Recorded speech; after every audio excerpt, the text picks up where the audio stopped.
বুঝেছো? আমি এই জলপুরীর শ্রেষ্ঠ যোদ্ধা, বুঝছো? ও সরি, জলপরীদের মধ্যে শ্রেষ্ঠ। একটা মেয়ে কি আমার সুরক্ষা করতে পারবে? এটা আমার মনে হয় না। কেন পারবো না? তোমাকে দেখিয়ে দিব, দেখো। তুমি তো অদৃশ্য হতে পারো, তাই না? তাহলে আমার সাথে সব সময় অদৃশ্য হয়ে থাকবা। মানে পাগল হইছো? আমি পারবো না? আমি তোমার হবু বউ। আমাকে পরিচয় করিয়ে দিবা তোমার বউ হিসেবে। আমি পারবো না। পারবা না মানে? আমার সাথে তোমার বিয়ে হবে, আর তুমি আমাকে বউ হিসেবে পরিচয় করিয়ে দিতে পারবা না? পারবো, কিন্তু হঠাৎ কি বলবো বাসায়? তুমি কোনো চিন্তা করো না, সব ব্যবস্থা আমি করে নিব। কি করবা? সেটা জানতে হবে না, চলো তো এখন। কিভাবে যাব? সাঁতার কেটে? আরে বুদ্ধু, এত দূরে কোন পাগলে সাঁতার কেটে যাই? তাহলে? আমাদের জাহাজে যাব। ও, তাহলে চলো। হুজুর, আপনার কোনো সমস্যা হলে এই ফোনটা রাখুন। এটা আমাদের জলের দুনিয়ার ফোন। এইটায় আমার নাম্বার দেওয়া আছে। যখন কোনো সমস্যা হয় তখন আমাকে ফোন দিবেন। ঠিক আছে, ভালো থাকবেন। আপনিও সাবধান থাকবেন। আমরা ছোট জাহাজটায় উঠলাম। সেনাপতি আমাদের নিয়ে আসলো একটা গুহা দিয়ে। বুঝলাম না কোথায় এলাম, কিন্তু যখন পানির উপরে উঠলাম তখন বুঝতে পারলাম আমি কোথায় আছি।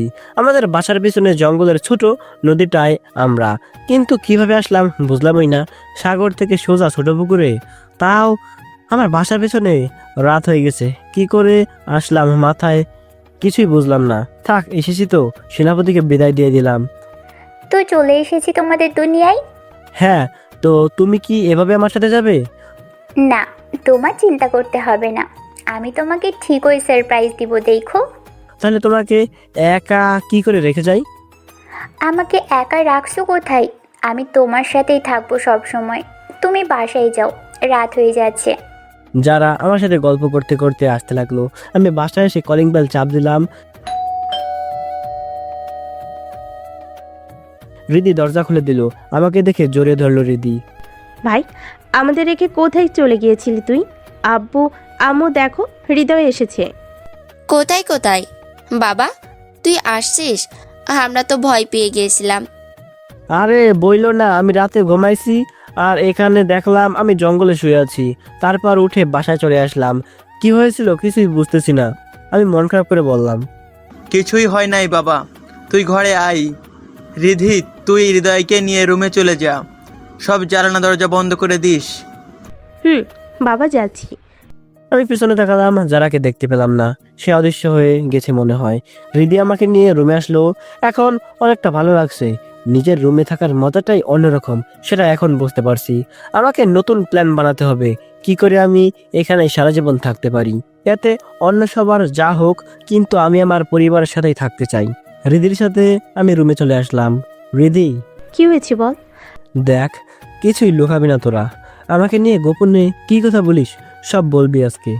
আমরা তো কিছুই বলি না। শোন, তোরা কি বলস আমি মনে হয় জানি না। আমার এখানে থাকা হবে না। দেখ বোন, আমার কাছে কিছুই লুকাস না। বাবা বলতে মানা করেছে। আমি জানি কেন তারা মানা করছে। তারা আমাকে ত্যাগ করেছিল তখন, কিন্তু এখন হারাতে চাই না। দেখ, তুই যা জানিস সব আমাকে বলবি এখনই। আচ্ছা বাবা, বলছি। বল। হৃদি শুরু করবে, এর মাঝে আম্মু আর বাবা আসলো। তুই চিন্তা করিস না বাবা, এই নে, অনেক ক্ষুধা পাইছে মনে হয়, আমি খাইয়ে দিচ্ছি তোকে। দাও। তুই তো ভয় পাচ্ছিস না, কি করে গেলি ওইখানে এটা ভেবে? আরে বাবা, কি যে বলো না, মানুষ তো ঘুমের ঘুরেও হাঁটতে পারে। আমি হয়তো হাঁটতে হাঁটতে চলে গিয়েছিলাম, আর হয়তো হাঁটতে গিয়ে পরে মাথায় আঘাত খেয়েছিলাম, যার জন্য আমি একদিন বেহুশ হয়ে গিয়েছিলাম। হ্যাঁ, ওইটাই হবে। তুই খেয়ে চুপচাপ রেস্ট নে। আম্মু আমাকে আর রিদিকে একসাথে খাইয়ে দিল। আম্মু, কাল থেকে তো কলেজ শুরু, কালকে কলেজে যাব। না না, তোর কোথাও যেতে হবে না। আরে আমার কিছুই হবে না, আমি আর রিদি কালকে কলেজে যাবই। ওকে, যাস, এখন ঘুমা। আম্মু আর বাবা চলে গেল। নে, এখন শুরু কর। আমরা তখন খুব ছোট ছিলাম, আমার মনে নাই আমরা কতটুকু ছিলাম। আমরা একটা সমুদ্রের পাশ দিয়ে যাচ্ছিলাম, বাবা গাড়ি চালাচ্ছিল, আমি আর তুই আম্মুর কোলে বসা ছিলাম। হঠাৎ একটা পানির সুনামি আমাদের গাড়ির উপর দিয়ে গেল। সেই সুনামিতে আমাদের বাবা আর আম্মু বেঁচে গেল কি হবে? আমরা বাঁচতে পারি নাই, আমরা দুজনেই মরে গিয়েছিলাম। তখন বাবা আর আম্মু আমাদের দুজনেরই লাশ বুকে নিয়ে কাঁদতেছিল। আর হয়তো এতে জলের রাজার কিছুটা দয়া হয়, সে আমাদের দুজনকে তার জীবনের বিনিময়ে জীবিত করে দেন, কিন্তু একটা শর্ত ছিল, আমাদের দুজনের মধ্যে একজনকে জলপুরীকে দান করতে হবে। যদি ছেলে দান করে তাহলে সে হবে জলপুরীর রাজা, আর যদি মেয়ে দান করে তাহলে সে হবে জলপুরীর রানী। বাবার আম্মু অনেক বড় প্রশ্নের সামনে পড়েছিল। তারা এটা ভেবে পাচ্ছিল না কাকে দান করবে, তাও যদি একটা সন্তানের দানের জন্য যদি তাদের দুটি সন্তানই জীবিত থাকে তাহলে তাতেই তারা খুশি, তার সত্ত্বে রাজি হয়ে যায়। আর আমাকে দান করে দেয়, তাই তো? হ্যাঁ। আর ওই দরবেশের কাহিনী না কি যেন একটা শুনেছিলাম এর আগে। ও, সেই ঘটনার 3 বছর পর একটা লোক এসেছিল আমাদের নানা বাসায়। আমরা তখন ওইখানেই ছিলাম। তুই তখন মামার সাথে ওই নদীর পাশেই ছিলি। আমি নানুর সাথে গল্প করতেছিলাম। তখন একটা লোক এসেছিল কিছু ভিক্ষা নিতে। আমি গিয়ে ভিক্ষা দিয়ে আসলাম। লোকটা আমাকে দেখে জোরে একটা চিৎকার দিল। তার চিৎকারে বাসার সবাই চলে আসলো। তখন তিনিই বলেছিল আমাদের দুজনের যাতে কারোর সাথে বিয়ে না হয়। বিয়ে হলেই সে রাতেই আমার স্বামী আর তোর স্ত্রী মারা যাবে। আর তোর সামনে আসা বিপদের ব্যাপারও বলে দিয়েছিল, আর একটা সমাধানও দিয়েছিল। বিপদ মানে আমাকে জলপুরিতে চলে যেতে হবে, এটাই তো? হ্যাঁ। আর সেই সমাধানটা কি ছিল? সেই সমাধানটা কখনো সম্ভব না, সেটার কথা বাদ দে। তুই ঘুমাতো। বল না, নাহলে তুই আমাকে এসব বলেছিস, আমি কিন্তু বাবাকে বলে দেব। এই, তুই তো ব্ল্যাকমেল করতেছোস। সব তো নিজে জেনে নিয়েছোস, তাও আমার থেকে শুনতাছোস। আবার ব্ল্যাকমেল করবি? ওয়েট, সব নিজে জেনে নিছোস মানে? এখন জানলি কোথা থেকে? নিশ্চয় জলপুরিতে গিয়েছিলি। আমি হাসতে লাগলাম। তুই হাসছিস? বল না, গিয়েছিলি কিনা? হ্যাঁ, তারা আমাকে নিয়ে গিয়েছিল আর 15 দিনের মধ্যেই রাজা বানিয়ে দিত, কিন্তু আমি তাদেরকে বোকা বানিয়ে 2 মাসের সময় চেয়ে এখানে চলে এসেছি। কি? হ্যাঁ, আর এখন ভাবতে হবে তাদেরকে চিরদিনের জন্য বিদায় দিয়ে দেওয়া যায় কেমনে। ভাই, আমার ওইখানে কি কি দেখলি রে? বাদ দে সব কাল্পনিক কাহিনী, আমি তো তোকে বানিয়ে বানিয়ে বললাম। আমি জানি ভাই, ওগুলো সত্য। প্লিজ বল না আমার লক্ষ্মী ভাই। সন্ধ্যা হলে, তবে বাবা আর আম্মুকে বলবি না। ওকে। রিদিকে বলতে শুরু করলাম এক এক করে সব কাহিনী, শুধু যারার কথাটাই বললাম না। সময় হলে ঠিকই বলবো। দেখি, আমাকে এমন একটা কিছু করতে হবে যাতে আমার আর ওই পানিতে না যেতে হয়, আর যারাও আমার সাথে এখানেই থাকবে। রিদির সাথে গল্প করতে করতে ঘুমিয়ে পড়লাম। কালকে সকালে উঠতেই রেডি হয়ে নিলাম কলেজের জন্য। যেহেতু আজকে প্রথম কলেজে, তাই তাড়াতাড়ি নাস্তা করে বের হয়ে গেলাম। বাবা আমাদের কলেজে নামিয়ে দিলেন। বাবাকে বিদায় দিয়ে আমরা কলেজে ঢুকলাম। কেন যেন মনে হচ্ছে যারা আমার খুব কাছে, ওকে আমি অনুভব করতে পারছি। আমার হার্টবিট বেড়ে যাচ্ছে। আমি সেই সুগন্ধটা আমার আশেপাশে অনুভব করছি। তার মানে যারা এখানে আছে, কিন্তু এই হৃদির জন্য মনে হয় আমার সামনে আসছে না। এটাকে কিভাবে পিছু ছুটাই, দেখি কিছু করতে হবে। কিরে, এভাবে আমার পিছু নিচ্ছিস কেন? কলেজে আসছি নতুন, তুই নতুন মেয়ে বন্ধু বানা, যা আমি নতুন ছেলে বন্ধু বানাচ্ছি। ওই, বাবা তোর সাথে থাকতে বলেছে, শুনোস নাই? আর তুই আমার ভাই, তুই আমার বেস্ট ফ্রেন্ড। নতুন কোনো বন্ধুর দরকার নেই আমার। আমি জেন্টস টয়লেটে যাচ্ছি, ওইখানেও আমার সাথে যাবি? ছি, তুই যা, আমি ক্লাসে যাচ্ছি। যা, আমি আসছি। যাক, একটু বিদায় নিল। এই সুযোগে যারাকে খুঁজে নেওয়া যাবে, কিন্তু কোথাও তো দেখছি না ওকে। ধুর, যে সুতায় পিছু ছুড়ালাম বোনকে, সেটাই করি গিয়ে। দরজা আটকে দিলাম, তারপর শান্তি মতো কাজে খেয়াল দিলাম। পিছনে ঘুরতে দেখি অদৃশ্য কিছু একটা দৃশ্যমান হচ্ছিল। যারা, তুমি এইখানে? যারা আমার মুখে হাত দিয়ে বলল, এই চুপ, আসতে বলো। আমরা জোরে কথা বলার জায়গায় নেই। কোথায় ছিলে এতক্ষণ? দোতলায় ছিলাম, দেখলাম তোমার বোন তোমার পাশে ছিল, তাই তোমার সামনে এলাম না। কিন্তু যখন দেখলাম তুমি এখানে আসছিলে, তখন আমি অদৃশ্য হয়ে চলে আসলাম। এটা কি অদৃশ্য হয়ে চলে আসার জায়গা? তুমি আমার সব দেখে ফেলছো। আরে বাবা, কেঁদো না তো, কিছুই দেখিনি। অবশ্য দেখার চেষ্টা করেছিলাম, কিন্তু সাহস হয়নি। কথা বলবা না। আর জানো, কেউ তোমাকে আর আমাকে একসাথে বের হওয়া দেখলে খারাপ ভাববে। আমাকে কেউ দেখবেই না। ও, তুমি তো অদৃশ্য হতে পারো। হুম। আর শুনো, আমরা এখানে যতদিন আছি আমি তোমার সাথে এখানে পড়বো। এটার কি দরকার ছিল? ছিল, কারণ আমি তোমার পাশে থাকতে চাই সবটা সময়। তাহলে আমার বাসায় তো থাকতে পারো। হুম। আজকে সেটাও হবে। কিভাবে? তোমার বোন আছে না, ওর দ্বারাই হবে। সেটা কিভাবে করবা? কালকে এই সবের জন্য অনেক জাদুর বই পড়তে হয়েছে, তাই সবই সম্ভব হবে। তুমি শুধু দেখতে থাকো। কিন্তু কোনো কিন্তু নয়। যারা আমার ঠোঁটে একটা চুমু দিয়ে অদৃশ্য হয়ে দরজা খুলে বাইরে চলে গেল। আমিও বের হয়ে গেলাম, উপরে চলে আসলাম, আমাদের ক্লাসরুমে চলে আসলাম। ক্লাসে ঢুকলাম, দেখি যারা আর রিদি বসে বসে গল্প করতেছিল, অনেক হাসাহাসি করে গল্প করতেছিল। দেখে বোঝা যাচ্ছিল অনেক ভালো বন্ধু হয়ে গেছে ওরা। হয়তো জাদু করেছে রিদির উপরে। যারা করুক, আমি তো আর ওদের পাশে গিয়ে বসতে পারবো না, ছেলেদের বেঞ্চেই বসতে হলো এক পাশে। ব্যাগটা রেখে ক্লাস থেকে বাইরে বের হলাম, দুজনে দেখি বাইরে আসলো। যারা, তোকে পরিচয় করিয়ে দিই ওর সাথে। ও হলো আমার একমাত্র ছোট ভাই। তোমার তো একই রকম দেখতে দুজন হৃদি। হ্যাঁ, কারণ আমরা যমজ ভাই বোন। আর হৃদয়, ও হলো আমার নতুন বান্ধবী যারা। কিরে, তুই নাকি নতুন বন্ধু বানাবি না? এখানে তো আর আমি আর তুই পাশাপাশি বসতে পারবো না, তাই পাশে বসার মতো একজন ভালো বন্ধু তো দরকার হয়।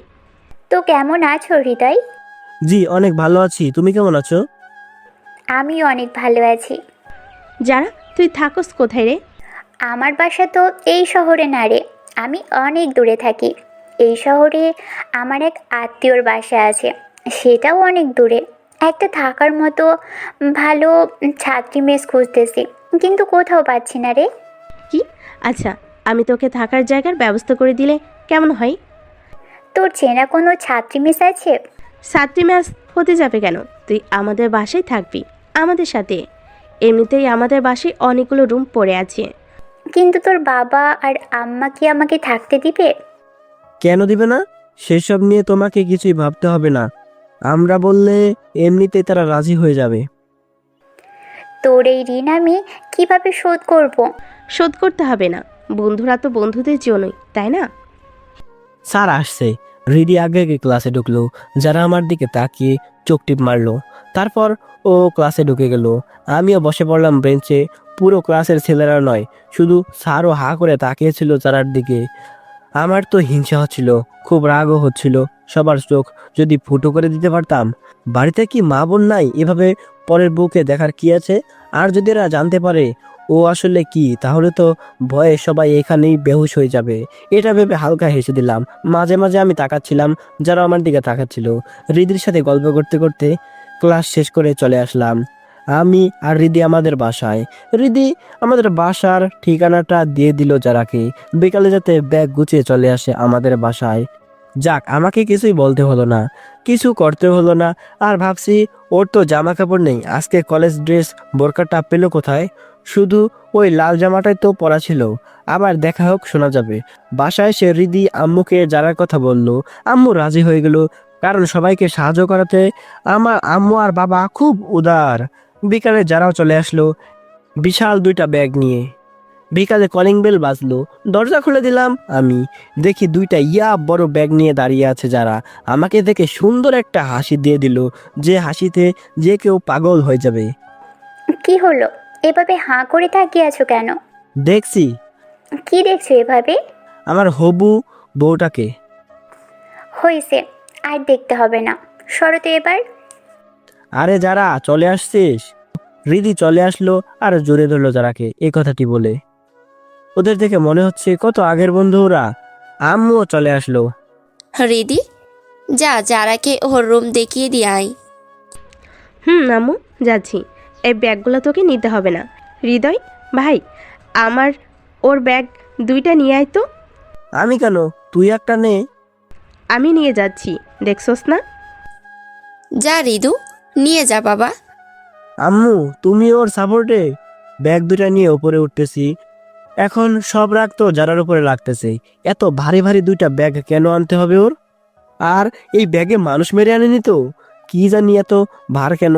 কষ্ট করে সিঁড়ি দিয়ে উঠতেছিলাম, একটা ব্যাগ ঘাড়ে আর একটা হাতে নিয়ে। হঠাৎ ওই ব্যাগ দুটার ওজন কমতে শুরু করলো। যারার দিকে তাকালাম দেখি মুচকি এসে দিয়েছে, মানে ওই জাদুর প্রয়োগ করেছে এখানে। যাই হোক, নাড়াতে নাড়াতে ব্যাগ দুটা নিয়ে গেলাম।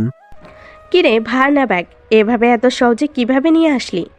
এই ভারের ব্যাগ ওঠানো তো আমার এই ছোট্ট আঙ্গুলের খেলা। কোথায় দেখি? বাবা, এত ভার ব্যাগ কিভাবে নিয়ে আসলি? দেখতে হবে তো আমি কে, তোর দ্বারা এসব হবে না। হয়েছে হয়েছে, ভাব দেখাতে হবে না। ভাব কোথায় দেখাচ্ছি? তাহলে যা, আমাদের পিছনে পিছনে আসুস কেন? মানে আমি তোদের পিছনে কোথায়? পিছনেই তো। তোর কাজ শেষ, তাহলে এখন নিজের রুমে যা। আমি আর যারা আজ থেকে এখানেই থাকবো। আর আমি একা ঘুমাবো? একা কোথায়? তোর পাশের রুমেই তো আমরা, তাই না? ওকে, আমি একটা ছেলেবন্ধু বানিয়ে বাসায় নিয়ে আসবো। ওই, তোর বাসায় সুন্দরী একটা বোন, তোর মাথায় কি এইটুকু জ্ঞানও নাই যে বাসায় কোনো ছেলেকে আনতে পারবি না? তোর মাথায় কি জ্ঞান নাই? তোর বাসায় এত সুন্দর একটা ভাই, আর তুই বাসায় তোর বান্ধবী নিয়ে আসছস। আমার ইচ্ছা, আমি নিয়ে আসছি। আর শোন, একদম যারার দিকে নজর দিবি না। আমার কানে কানে বলল রিদি। যারা আমাদের ঝগড়া দেখছে আর হাসছে, এত কিছু না, আমরা যে আরো কত ঝগড়া করি। আমি রাগে আমার রুমের দরজা বন্ধ করে দিলাম, বেডে শুয়ে পড়লাম। আমার আবার রাগ হলে অনেক কিছুই করতে মন চায়, তার মাঝে গিটার বাজানোটাও আছে। গিটারটা হাতে নিয়ে সুর তুলতে লাগলাম। অহো না, একটু ভালোবাসো না, অহো না, পেছন ফিরে চাহো না। প্রথম দেখাতে আমি প্রেমে পড়েছি, তোমার দুই চোখে আন্ধার দেখি ঘুম আসে না। আমার রাতের বেলা শুয়ে শুয়ে শুধু ভাবি তোমায় কিভাবে পাবো আমি। তোমার ওই চোখেতে হারিয়ে যায় আমার এই মন, ঘন কালো চুল দেখে পাগল যে আমি এখন। হৃদয়ের কথা আমি বলি কারে, বাসে না ভালো কেউ, শুধু ভালোবাসি তারে। অহো না, একটু কথা কহো না, অহো না, পিছন ফিরে চাহো না। গান গাইলে আমার রাগটা একটু কমে যায়, হয়তো বেশি কমে যায়। আর এই গিটারটা আমার সবচেয়ে ফেভারিট জিনিসের মধ্যে একটা। ক্লাস 7-এ যখন ছিলাম তখন আমার জন্মদিনে রিদি আমাকে গিফট করেছিল। ওর সাথে যত রাগারাগি হয় না কেন, কোনো কোনো জিনিস মুহূর্তেই সব ঠিক করে দেয়। দরজাটা খুলে দিলাম। কি বলছিলাম না, গান গাওয়ার পরে এমনিতেই আমার ভাইটা বের হয়ে আসবে, দেখছস তো? রিদি যারাকে বলল। যারা মুচকি এসে বলল, ওয়াও, কত সুন্দর গান গাও তুমি। হুম, আমি শিখিয়েছি ওকে, জানিস, খুব সুন্দর গিটার বাজাতে পারেও। হুম, শুনে তো বুঝলামই। তিনজনে সারা বিকাল গল্প করলাম। কি আর করার, আজকে আমার একাই থাকতে হবে রাত্রে। কিছুই করার নাই, রাতে সবাই মিলে ডিনার করে যার যার রুমে চলে গেলাম। আমিও চলে আসলাম, এসেই শুয়ে পড়লাম। একটা ঘুম হয়ে গেল। অর্ধেক রাত্রেই মনে হচ্ছে কেউ আমাকে ডাকছে। চোখ খুলতেই দেখি যারা আমাকে ডাকছে। কত ঘুমো, কখন থেকে ডাকছি? তুমি এত রাতে এখানে? আরে কিছুই হবে না, তুমি চিন্তা করো না তো। আসতে বলো, কেউ শুনে ফেলবে। আরে কেউ শুনবে না, সবাই নাক ডেকে ঘুমোচ্ছে। তা এত রাতে এখানে কি করছো? আমার জন্য তোমার আজকে একা ঘুমোতে হচ্ছে, তাই একটু তোমার একাকিত্ব দূর করতে আসলাম। মানে? চুপ, শুধু শুধু মানে মানে করে। আমাকে জোরে ধরলো যারা শক্ত করে। আমার যদি আকাশ পরীদের মতো পাখা থাকতো, তাহলে তোমাকে নিয়ে ওই আকাশ দিকে ঘুরে বেড়াতাম এখন। তোমার তো পাখা নাই, কিন্তু আশেপাশে কি পুকুর আছে? চলো ঘুরে আসি দুজনে। আরে না, তুমি এভাবে আমার বুকের মাঝে লুকিয়ে থাকো, কোথাও যেতে হবে না আজকে। বলছে না কেন? ভালো লাগছে না কোথাও যেতে? সেটা না, তোমার সাথে গল্প করতে মন চাচ্ছে শুধু। ও, তাহলে করো গল্প। তো এক রাতে এত জামা কাপড় এসবের ব্যবস্থা করলে কিভাবে? তোমাদের কলেজের পাশে যে শপিং মলটা আছে না, ওখানে গিয়েছিলাম, আর যে জামাগুলো ভালো লেগেছে সব নিয়ে আসছি। টাকা দিয়েছিলে? সেটা আবার কি? মানে তুমি চুরি করে নিয়ে আসছো সব? আমি চুরি করতে যাব কেন? আমি একজন রাজকন্যা। তাহলে কিসের বিনিময়ে এত জামা কাপড় নিয়ে আসলে? কেন? এমনি এমনি নিয়ে আসলে কি সেটা চুরি করা হয়? হ্যাঁ, আমাদের এইখানে সেটা চুরি। সরি। তুমি কালকে থেকে কলেজে যাবা না। কেন? দেখোনি কলেজের ছেলেরা কিভাবে তোমার দিকে তাকিয়ে থাকে, সেটা আমার ভালো লাগে না। ওরে বাবারে, তোমার মনে হচ্ছে জ্বলছে খুব। হ্যাঁ জ্বলছে। তুমি কলেজে যাবা না কালকে থেকে। তারা তো শুধু দেখেই যাবে, কিছুই করতে পারবে না। দেখুক তারা, তোমার সাথে তো বিয়ে আমারই হবে, তাই না? তাও আমার ভালো লাগে না। আরে কথা বলো না তো, আমাকে ঘুমোতে দাও, আমি তোমার মাঝে ঘুমোবো। যারাকে শক্ত করে জড়িয়ে ধরে শুয়ে পড়লাম, দুজনেই ঘুমিয়ে গেলাম। এক ঘুমে সকাল হয়ে গেল, উঠে দেখি যারা আমার পাশে নেই, মানে সকাল হওয়ার আগে ও চলে গেছে রিদির কাছে। সে যাই হোক, ফ্রেশ হয়ে রেডি হয়ে নিচে নামলাম নাস্তা করতে। দেখি যারা আর রিদি কলেজ ড্রেস পরে বসে বসে নাস্তা করছে। আজকে যারাকে আরো সুন্দর লাগছে, কেন বুঝতে পারলাম না। রিদি মনে হচ্ছে সাজিয়ে দিয়েছে ওকে। যারা মা, তোমাকে তো অনেক সুন্দর লাগছে। দেখতে হবে, আমি সাজিয়ে দিয়েছি ওকে। তুই সাজিয়েছিস বলেই তো পেতনি পেতনি লাগছে। কি? হৃদয় তুই চুপ থাক তো। যারা তোমার বাবা মা আর আম্মুর নাম্বারটা দিও তো আমাকে, তাদের সাথে কথা বলবো একটু। কিন্তু আঙ্কেল। কোনো কথা নয়, তোমার আঙ্কেল যা বলছে সেটাই করো। আসলে ওনারা খুব গরিব তো, তাই মোবাইল ফোন নাই তাদের কাছে, কিন্তু আমার কাকুর কাছে আছে। ওকে, তাহলে একদিন তোমার বাবা আর আম্মুকে এখানে আসতে বইলো। ঠিক আছে আন্টি। দুজনে উঠে চলে আসলো, আমার জন্য একটু দাঁড়ালো না। যারা তো ভালোই ম্যানেজ করেছে, আর রাগ করছে হয়তো আমার কথায়। কিন্তু আমি কি ওকে রাগাতে চেয়েছি? আমি তো রিদিকে রাগাতে চেয়েছিলাম, কিন্তু এখন দুজনেই রেগে গেছে। দুজনে রিক্সায় উঠে চলে গেল। আমি যে কি করি, একটা রিক্সাও পাচ্ছি না। হঠাৎই একটা মেয়ে কণ্ঠ ডাক দিল। রিক্সা পাচ্ছ না? চলো, আমরা তো একই ক্লাসে পড়ি, একসাথে যেতে পারি। জি ধন্যবাদ, কিন্তু আপনি যেতে পারেন। আরে আসো না, না আসলে মনে হয় আজকে ক্লাসে লেট হয়ে যাবে। আর স্যার কালকে কি বলেছিল মনে তো আছে, তাই না? ওকে ঠিক আছে, একটু সরে বসুন। দেরি হলে স্যার ক্লাসে ঢুকতে দেবেন না, তাই বাধ্য হয়ে বসতে হলো মেয়েটার পাশে। এ কি, এখনো একটা ফাঁকা রিক্সা গেল। আরে নামছো কেন? মামা চলেন তো, আপনি কি পাগল হয়ে গেলেন নাকি? ফাঁকা রিক্সা এখন পেলাম, তাই ওটাই উঠবো। ওই মামা দাঁড়ান। দাঁড়াবে না। আরে কি হলো, দাঁড়ালো না? মামা চলেন তো। রিক্সাওয়ালা মামা রিক্সা চালাতে শুরু করলো। আমাকেও বাধ্য ছেলের মতো চুপচাপ বসে থাকতে হলো, কিছুই করার ছিল না এখন। একটা রিক্সা গেল, তাও ডাক দেওয়ার পর শুনলো না। হাই, আমি শান্তা। আমি হৃদয়। আমাকে তুমি করে বলতে পারো, কারণ আমরা তো একই ক্লাসে পড়ি। বলা যায়। এইভাবে চেপে বসেছেন কেন? পড়ে যাবেন তো। জি, আমি ঠিক আছি। মেয়েটা আমার সাথে কথা বলতে চাচ্ছে, কিন্তু আমি কোনো সুযোগই দিচ্ছি না।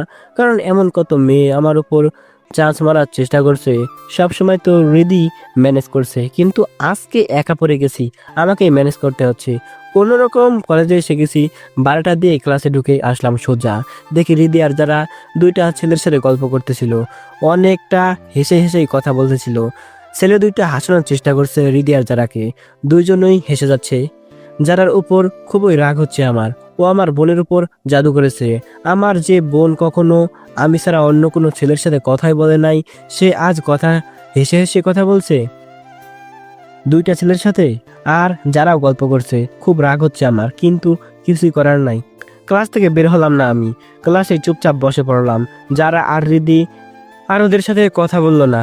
ছেলে দুইটা বুঝতে পারছে আমি রিদির ভাই, কারণ আমাদের চেহারা একই, তাই ওরাও চলে গেল ওদের জায়গায়। নতুন একজন স্যার এসেছে আমাদের ক্লাসে। আমি মূলত এই কলেজের সাহিত্যর শিক্ষক। আমার এখন ক্লাস ছিল না, কিন্তু তোমাদের কামাল স্যার আজকে আসবে না, তাই আমাকে আসতে হলো। প্রথম ক্লাস শুরু করব একটা গান দিয়ে। কে গান গাইতে পারো? স্যার আমি। কেউ হাত তুললো না। আমার রাগ হয়েছে, এমনিতেই গান গাইতে মন চাইছিল। আর রিদি আর যারা বুঝে গেল যে আমার অনেক রাগ হয়েছে। নাম কি তোমার? স্যার হৃদয় বাপ্পি। ঠিক আছে হৃদয়, গান গাইতে পারো। আমি বেঞ্চ থেকে বের হয়ে স্যারের সামনে আসলাম। স্যার আসবো? শান্তা ঢুকলো ক্লাসে। হ্যাঁ আসো। শান্তা গিয়ে বসলো একটা বেঞ্চে। তো হৃদয়, তুমি গান গাইতে পছন্দ করো? জি না স্যার, আমি রেগে গেলে গান গাই। তাহলে কি এখন রেগে আছো? জি স্যার। ওয়াও, প্রথম দেখলাম কেউ রাগলে গান গায়। তো শুরু করো, গানটার পরের গল্প শুরু করি। জি স্যার। গান শেষ করলাম, পুরো ক্লাস করতালি দিল। এখন একটু রাগ কমেছে, তাও যারার দিকে তাকাচ্ছি না। ও হয়তো বুঝে গেছে অনেকটা রাগই আমি করেছি। পুরো ক্লাস শুধু যারা আর শান্তার দিকে তাকিয়ে আছে, কারণ দুজনেই ক্লাসের সবচেয়ে সুন্দর মেয়ে, কিন্তু দুজনেই আমার দিকে তাকিয়ে আছে। আমি কোনো রকম পাত্তা দিচ্ছি না। ক্লাসটা শেষ হওয়ার সাথে সাথে আমি বের হয়ে গেলাম ক্লাস থেকে। আজকে আর ক্লাসটা ভালো লাগছে না। যারা আর রিদি অনেকটা অবাক হয়ে গেল, কারণ ওদের সাথে কথা না বলে আমি বাইরে চলে আসলাম। এবার ঠিকই বুঝে গেছে আমি অনেকটা রেগে গেছি। ব্যাগে ড্রয়িং করার জিনিসগুলো ছিল, তা নিয়ে সোজা কলেজের পুকুর পাড়ে চলে আসলাম। বসে বসে ড্রয়িং করার চেষ্টা করছি, হঠাৎ দেখি আমার পাশে এসে একটা মেয়ে বসলো। তুমি এখানে কেন? তখন ক্লাসে শুনলাম তুমি রেগে আছো। আমার সাথে কি রাগ করেছো? তোমার সাথে রাগ করবো কেন আমি? না, এমনি ভাবলাম। তো কার উপর এত রাগ করেছো? কার ওপরই না। কেউ মিথ্যা বললে কিন্তু আমি এমনিতেই বুঝতে পারি। কিভাবে বুঝো? জানি না, কিন্তু এটা বুঝতে পারছি তুমি অনেক রেগে আছো। আর কেন সেটা আমাকে বলতে চাচ্ছ এখন?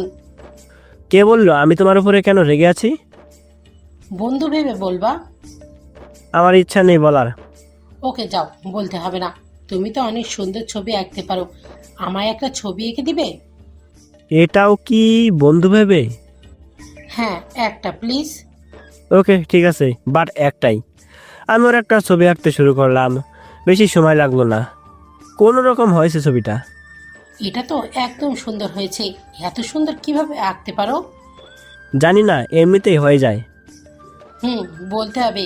গানও সুন্দর গাইতে পারো, আবার ছবিও সুন্দর আঁকতে পারো। আরে তুই এখানে? আমি আর যারা তোকে সেই কখন থেকে খুঁজতেছি। কেন, আমাকে খোঁজার কি আছে? যা না, ওই ছেলে দুইটা দাঁড়িয়ে আছে, গল্প কর যা।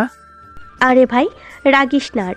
তোকে তো একটু রাগানোর জন্যই তখন একটু গল্প করেছিলাম, তুই তো বেশি হট হয়ে গেলি।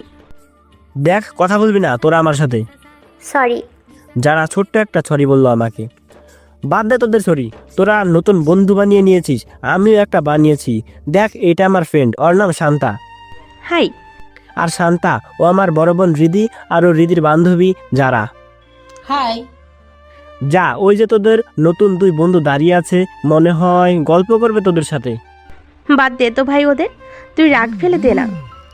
আরেকটা গান শোনা আমাদের। তোর গান তোর কাছে রাখ, আমি কিছুই শুনতে চাই না। শান্তা, চলো এখান থেকে। দুইজনের মতো থাকুক। চলো। শান্তার সাথে করে চলে আসলাম ওদের দুজনের থেকে। আমি শান্তার সাথে আসতে চাইনি, তাও তখন যারা যেভাবে ওই ছেলেটার সাথে হাসি মুখে গল্প করলো, আমিও দেখব ওকে কতটা কষ্ট এতে পেতে হয়। শান্তা দেখি খুব খুশি। যাক, এবার একটু রাগ কমেছে, কারণ ও হয়তো বুঝতে পারছে তখন কতটা কষ্ট আমি পেয়েছি। কারণ আমি ওর চোখ দেখেই বুঝতে পারছি ওর চোখ লাল হয়ে গেছে, একটু বেশি লাল হয়ে গেছে, মনে হয় কান্না করে দিবে। আচ্ছা শান্তা, তুমি যাও এখন। বুঝে গেছি। কিছু চলছে তোমার বোনের বান্ধবীর সাথে, তাই না? আরে না, তেমন কিছু না। আমাকে বোকা পেয়েছো? ওকে রাগানোর জন্যই তো আমার সাথে আসলে তুমি। আর ওর চোখ তো আমি খেয়াল করেছি, আমার সাথে এসেছো বলে কান্না করার মতো চোখ করেছিল। এমন কিছুই না। জানি কেমন। আচ্ছা, যেটা ভাবছো ভাবো, কিন্তু আমি এখন বাসায় যাব। আবারও যদি একটা রিক্সা না পাও? না, পাবো। আরে এমন করো কেন? আমি তোমার ফ্রেন্ড, তাই না? তাহলে আমার সাথে যেতে তো তোমার কোনো সমস্যা নেই। ওকে, বুঝতে পারছি, আমাকে নিয়ে যাবা। ওকে ঠিক আছে, চলো। দুজনে রিক্সায় করে বাসায় আসলাম। আমি বাসায় নেমে গেলাম, ওর বাসায় চলে গেল।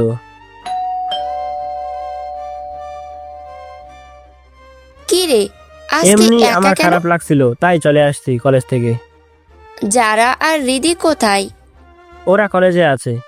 হো, আচ্ছা তুই রেস্ট নে। কিছু খাওয়ার জন্য দিয়ে এসো তো আমার রুমে। ফ্রেশ হয়ে নে। ফ্রেশ হয়ে বসে রইলাম। এখনো রাগ কমে নাই। যখনই ভাবছি সকালের কথা, রাগ আরো বেড়ে যাচ্ছে। ও কিভাবে কথা বললো ওই ছেলেটার সাথে? ওইভাবে হেসে কথা বলা কি ছিল? আচ্ছা ঠিক আছে, সমস্যা নাই, কিছু খেয়ে দিলাম একটা ঘুম। এক ঘুমে বিকাল হয়ে গেল। বিছানা থেকে উঠলাম, ব্যালকনিতে গিয়ে দাঁড়ালাম। ঠান্ডা বাতাসটা খুব ভালো লাগছে। রুম থেকে বাইরে বের হতে যাব, তখন ওই যারা আমার রুমে ঢুকলো। আরে আরে, এভাবে থরথর করে ঢুকে যাচ্ছে কেন? চুপ, আগে বলো ওই মেয়ের সাথে এত কিসের কথা বলতেছিলে ওখানে বসে বসে, আর আমাদের সামনে থেকে ওকে নিয়ে চলে আসলে কেন? সবারও অধিকার আছে গল্প করার। তুমি গল্প করেছো, আমি কি তোমার কাছে একবারও জিজ্ঞাসা করেছি কেন গল্প করলা ওই ছেলের সাথে? দুজনের মধ্যে পার্থক্য আছে। আমি ওই ছেলের সাথে কথা বললেও তোমাকে ইগনোর করিনি, কিন্তু তুমি আমাকে ইগনোর করে চলে আসলে ওখান থেকে।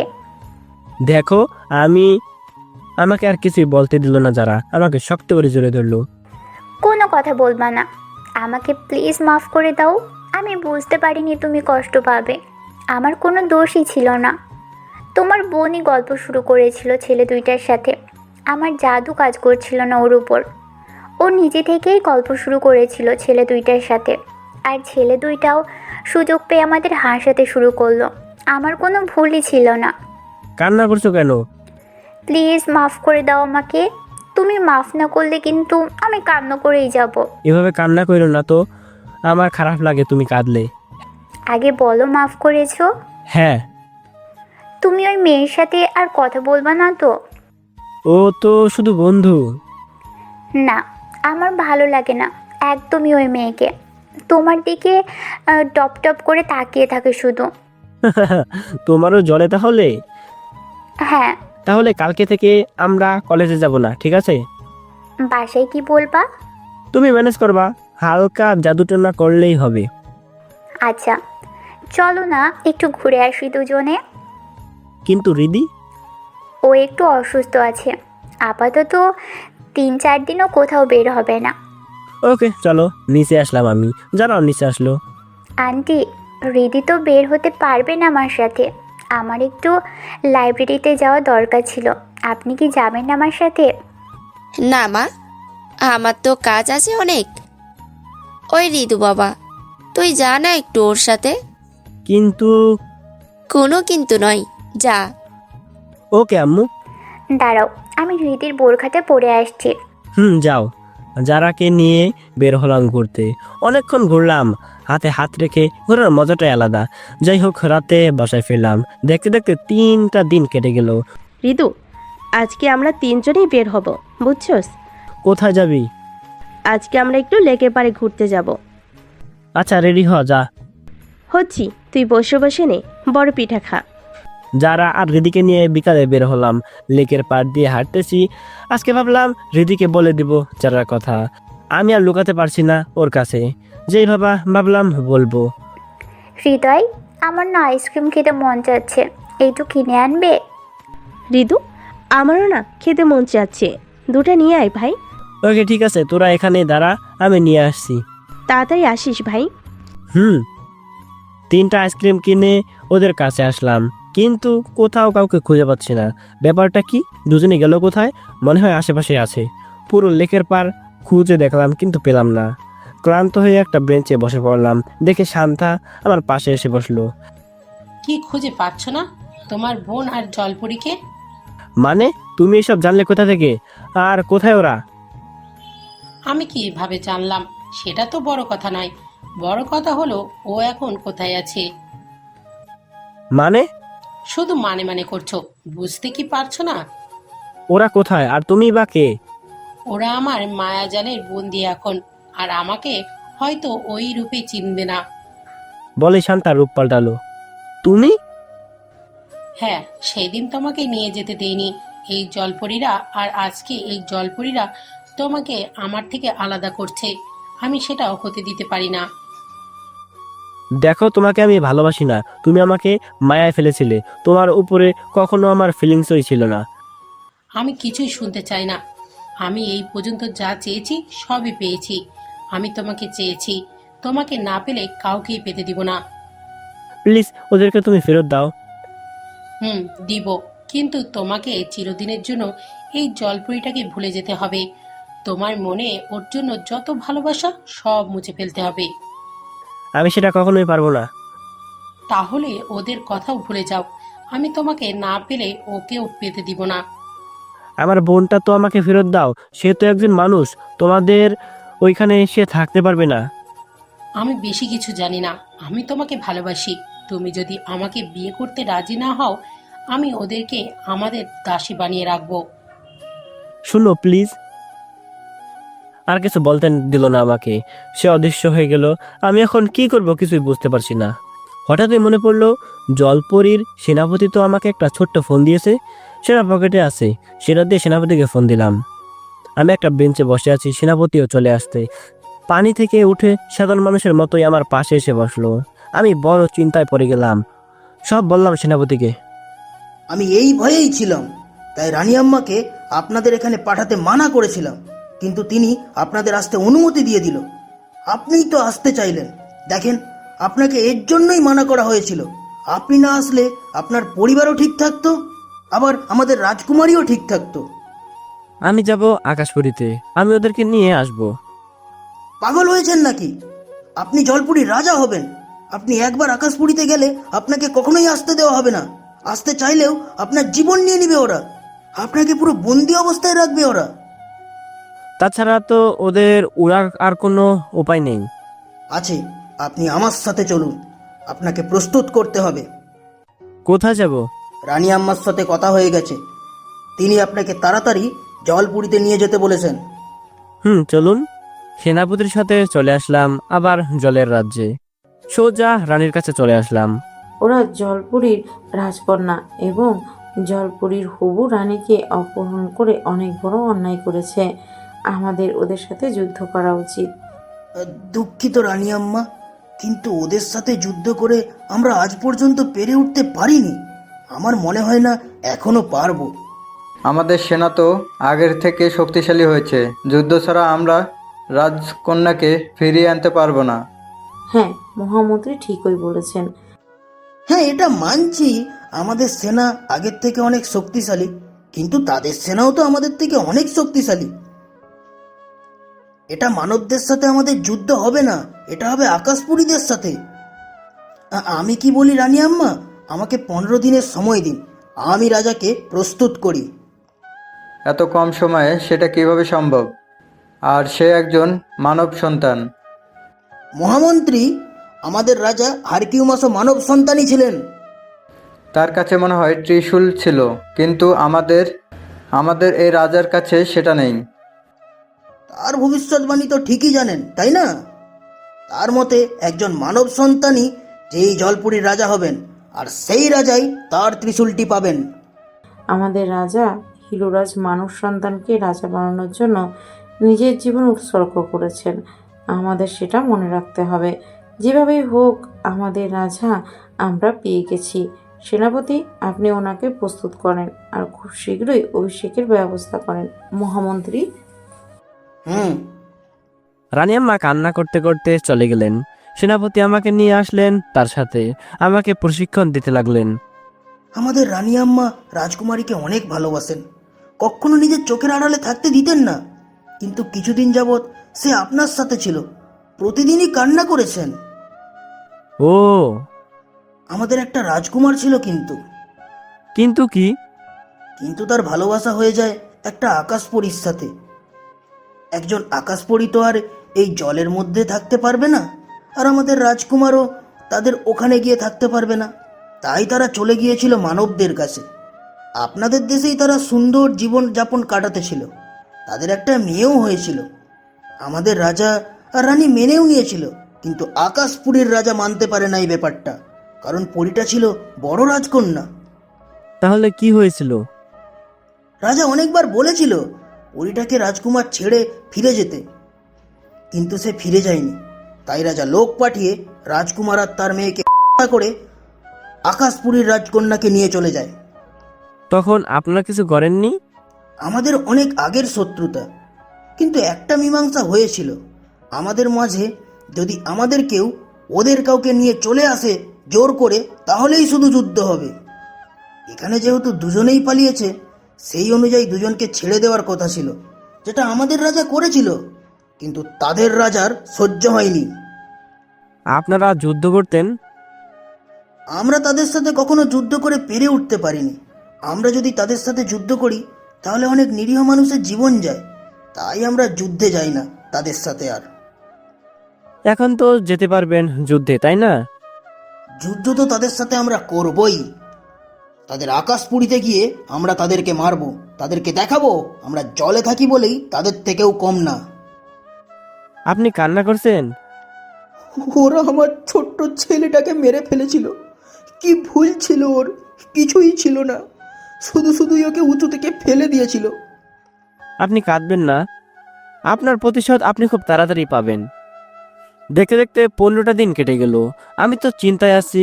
আমার বাবা আর আম্মু আমাদের নিয়ে কতই না চিন্তা করছে। তাদেরকে না বলেই যে আমরা নিখোঁজ হয়ে গেছি, অনেক চিন্তা হচ্ছে তাদের জন্য। যদি শান্তা ওদের কিছু করে ফেলে সেই ভয়ও করছে, কিন্তু কিছুই তো আর করার নাই। আজকে আমার অভিষেক হলো। অবাক করা বিষয় হলো সব।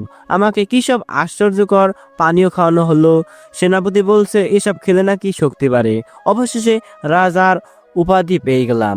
আমাকে সিংহাসনে বসানো হলো। আমি বসে আছি আর মন্ত্রী আমাকে উপদেশ বাণী শোনাচ্ছে। আমি চুপচাপ বসে আছি। সব কার্যক্রম শেষে আমাদের বের হতে হবে হুজুর। কিন্তু কোথায়? মাটির নিচের দুনিয়ায়। সেটা আবার কোথায়? সেটা মাটির নিচে। মানে আন্ডারওয়ার্ল্ড? এটাও তো কাল্পনিক বিষয়। অনেক কিছুই আছে যেগুলো কাল্পনিক মনে হয়, কিন্তু কাল্পনিক হয় না। সেটার প্রমাণ তো আপনি পেয়ে গেছেন। হ্যাঁ, আমাদের সামনে সব ভয়ানক জিনিস অপেক্ষা করবে, যেগুলো আমাদের পার করতে হবে। আমি একজন মানব সন্তান হয়ে কিভাবে এসব করব? আপনি ভুলে যাচ্ছেন, আপনি এখন একজন রাজা, জলপুরীর রাজা আপনি। এই পানি আপনার অধীনে এখন। শুধু আপনাকে একে অধীনস্থ করা শিখতে হবে, তাতেই হয়ে যাবে। হ্যাঁ, বুঝতে পারছি। তাহলে চলেন, যাওয়া যাক। চলেন। মাছের মতো জাহাজটা নিয়ে আমরা চলে আসলাম একটা জায়গায়। এখানে মাটির নিচে অনেক বড় গর্ত দেখে মনে হচ্ছে আন্ডারওয়ার্ল্ডে ঢোকার রাস্তা এটা। তো অপেক্ষা করছেন কেন? চলুন যাওয়া যাক। যাব, কিন্তু এখানে রাজ দরবারের কাউকে ঢুকতে দিবে না। আমাদেরকে গুপ্তচর হয়ে যেতে হবে। কেন? কারণ মাটির নিচের দুনিয়ায় সবসময় চুরি, ডাকাতি, মারামারি, হানাহানি হয়ে থাকে। পৃথিবীর মাঝে সবচেয়ে নিকৃষ্ট জায়গা এইখানে, যেখানে কোনো রাজা কিংবা রাজ পরিবারের কেউ প্রবেশ করতে পারবে না। বুঝলাম, কিন্তু সেখানে থাকে কারা? সেখানে সবাই থাকতে পারবে। মানুষ, জিন, পরী, অদ্ভুত প্রাণী সবাই দেখতে পারবেন সেখানে। তাহলে এখন কি করতে হবে? আপনি ভয় পাবেন না। আমি আমাদের সাথে জামা কাপড় নিয়ে আসছি। আর এই জাহাজটাও আমাদের রাজদরবারের না, আমাদেরকে ঢুকতে দিবে। শুধু আপনি রাজ পোশাকটা বাইরে ফেলে দিন। চলুন তাহলে। আমরা সেই গর্তের মাঝে দিয়ে ঢুকে পড়লাম। এখান দিয়ে ভিতরে যেতে হবে ভাবলাম, পৌঁছে গেছি। কিন্তু না, আমরা নিচে নেমে চলে আসলাম বড় দরজার সামনে। আন্ডারওয়ার্ল্ডে ঢোকার জন্য 3টা রাস্তা। সেনাপতি বলল একটা হলো সাহারা মরুভূমির মধ্যে, যেখানে দিয়ে আকাশপুরীর লোকজন যাওয়া আসা করে। আর একটা হলো সুইজারল্যান্ডের একটা কবরস্থানে, যেখানে থেকে মানুষ যাওয়া আসা করে। আর একটা এখানে, যেটা দিয়ে জলের মানুষ যাওয়া আসা করে। যাক, আমরা ঢুকে গেলাম শেষ পর্যন্ত আন্ডারওয়ার্ল্ডে। এমন পরিবেশ দেখে নিজে মুগ্ধ হচ্ছি। এমন জায়গায় সবাই কিভাবে আছে সেটাই ভাবছি। এখানে মানুষ কিভাবে থাকে? অক্সিজেন পায় কোথা থেকে? এখানে ওপর থেকে অক্সিজেন সরবরাহ করা হয়। ওয়াও, সে একটা জায়গা, আমার খুব সুন্দর লেগেছে। আপনি জায়গা পরে দেখবেন। মহান ত্রিশূলটা আপনার কাছে থাকলে এসবের রাজা আপনিই হবেন। সব রাজারা আপনার কদমে মাথা রাখবে। আমি তো সেসব চাই না, আমি তো শুধু আমার পরিবার নিয়ে থাকতে চাই। পরিস্থিতি সিদ্ধান্ত নেওয়ার মতো ক্ষমতা দিয়ে দেয়। চলুন আমাদের গন্তব্যে যাওয়া যাক। সেনাপতির সাথে যেতে লাগলাম। আশেপাশে সবকিছু দেখে অবাক হচ্ছি। পানির নিচ দিয়ে আসলাম, কিন্তু এখানে আমাদের উপরের মতোই আবহাওয়া। হাঁটতে লাগলাম, কিন্তু কতক্ষণ হাঁটা যায়? আশেপাশে সব চোর বাটপার মনে হচ্ছে। এক একটাকে দেখলেই ভয় করে। সাইজ কি এক একটার! সেনাপতি, আমরা আর কতক্ষণ হাঁটবো এভাবে? হুজুর, মাফ করবেন, কিন্তু আমাদের এখান থেকে আমাদের রাজা হারকিউমাসের বানানো ম্যাপটা চুরি করে নিতে হবে। চুরি? হ্যাঁ, আর হুজুর, আমাকে অনিল বলে রাখবেন। এখানে সেনাপতি বললে হয়তো সবাই সন্দেহ করবে। ঠিক আছে, কিন্তু আমরা কোথায় পাবো সেই নকশাটি? সেটা এখানে রাজ দরবারে সেনাকক্ষে রয়েছে। সেনাকক্ষ? সেখান থেকে কিভাবে আমরা সেটা চুরি করব? এসেছি যখন, তখন তো কিছু করতেই হবে। চলুন রাজ দরবার থেকে ঘুরে আসা যাক। আমি আর সেনাপতি দুজনে রাজপ্রাসাদের দিকে হাঁটতে লাগলাম। এত সুন্দর গাড়ি আশেপাশে, আর আমি এখন একজন রাজা হয়ে হাঁটতেছি। ব্যাপারটা খারাপ লাগছে, তবু এমন সুন্দর জায়গায় হাঁটতে পেরে মন খুশিতে ভরে যাচ্ছে। হাঁটতে হাঁটতে রাজপ্রাসাদের কাছে চলে আসলাম। খুব সুন্দর করে সাজানো হয়েছে। দেখেছেন অনিল, আমাদের রাজপ্রাসাদ থেকে কত সুন্দর এখানের রাজপ্রাসাদ। তাহলে ভাবেন এখানের রাজকুমারী কত সুন্দর হবে। আসতে বলেন হুজুর। কেন? এখানে রাজকুমারীর কথা মুখে আনলেই দান নিয়ে নেওয়া হয়। কি বলেন? এই আন্ডারওয়ার্ল্ড রাজা কি জাতি? এই রাজ্যের রাজার পূর্বপুরুষ তারা সবাই আকাশপুরীর অধিবাসী ছিল। তারাই প্রথম এই জায়গার সন্ধান পান। তারা সবার জন্যই এই জায়গাটা উন্মুক্ত করে দিয়েছেন।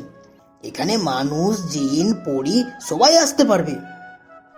ও, হ্যাঁ, এখানের প্রথম রাজাটা ছিল একজন আকাশপুরীর জিন। সে আমাদের জলপুরীর পাশের রাজ্যের একজন রাজকন্যাকে নিয়ে এখানে পালিয়ে আসেন। এই জায়গাটা সৃষ্টি করেছিলেন আমাদের রাজা হারকিউমাস। এটা ছিল তার সাধনা করার জায়গা। আমরা শ্রদ্ধা করি, কখনোই এই জায়গায় আসি নাই, কিন্তু সেই সময়ের পর থেকে সেই জিনটা এই জায়গাটায় নিজের রাজ্য হিসাবে ঘোষণা করে দেয়। তখন আপনারা যুদ্ধ ঘোষণা করেননি? ভেবেছিলাম তারা একা কি করে রাজ্য বানাবে এটাকে, কিন্তু আস্তে আস্তে যে সবার জন্য জায়গাটা খুলে দিবে সেটা কে জানতো। আমাদের রাজ্যের সব চোর বাটপাররা, আকাশপুরীর সব চোর বাটপাররা, তারপর আপনাদের মতো মানুষ যারা চোর বাটপার, সব কিছুতে ভরে গেল এই নিচের দুনিয়াটা, আর তাদের সেনাও হয়ে গেল। তাহলে তারা এখন অনেক শক্তিশালী? হ্যাঁ, তাদের কাছে 3 শক্তিই আছে। আপনাদের সব পারমাণবিক অস্ত্র এখানে রয়েছে, যেটাকে আধুনিকতার ছোঁয়া দিয়েছে এখানের বিজ্ঞানীরা। এখন সেটা শুধু আপনাদের দেশ নয়, জিন পরীদের দেশও ধ্বংস করা যাবে। তাহলে তারা কি যুদ্ধ করে না? এখানের রাজা কোনোদিনই কারো পক্ষে থাকে না, আর থাকবেও না। তাদের সব আধুনিক অস্ত্র তারা নিজেদের নিরাপত্তার জন্য বানিয়ে রেখেছেন। তারা কখনো নিজের থেকে যুদ্ধ করবে না। যদি কেউ তাদের বিরুদ্ধে যুদ্ধ ঘোষণা করে তবেই তারা যুদ্ধ করেন। তাহলে যাদের কথা ভাবিনি কখনো, তারাই সবশেষে শক্তিশালী সৈন্য? হ্যাঁ, সেটা বলা যায়, কিন্তু এই রাজ্য এমনভাবে তো সাজানো থাকে না, মনে হয় কোনো উৎসব হবে। হ্যাঁ, শুনে নেওয়া যায়। হুজুর, কাউকে জিজ্ঞাসা করিয়েন না।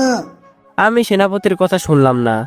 দেখলাম একটা ঘোমটা পরা মেয়ের মতো লাগলো, হয়তো কোনো পরী হবে। সে যাই হোক, আমি ডাক দিলাম, এই যে শুনছেন। আমি ঘোমটা পরা মেয়েটাকে ডাক দিলাম।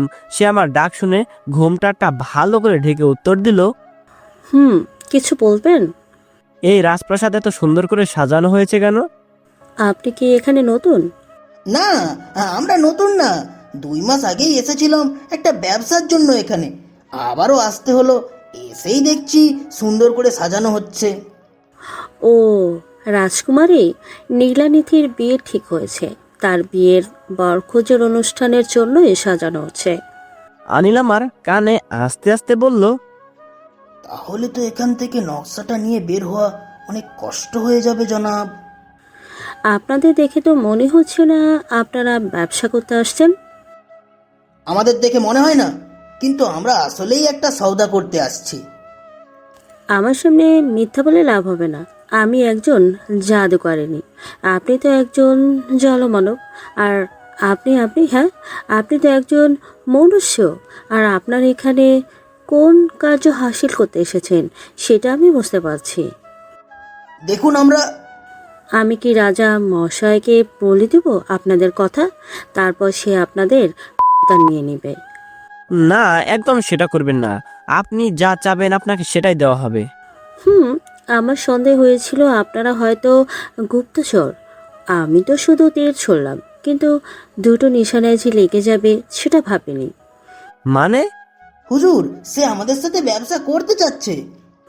হ্যাঁ, আপনি বুঝছেন। তো এখানে কি করতে আসছেন বলবেন? আপনি তো বললেন আপনি জাদুকর, তাহলে এখন জিজ্ঞাসা করছেন কেন? হুজুর, সে আমাদের বাজিয়ে দেখছে, আর আমরা তার কথায় বেজে গেছি। এখন সে কি চায় সেটা করতে হবে।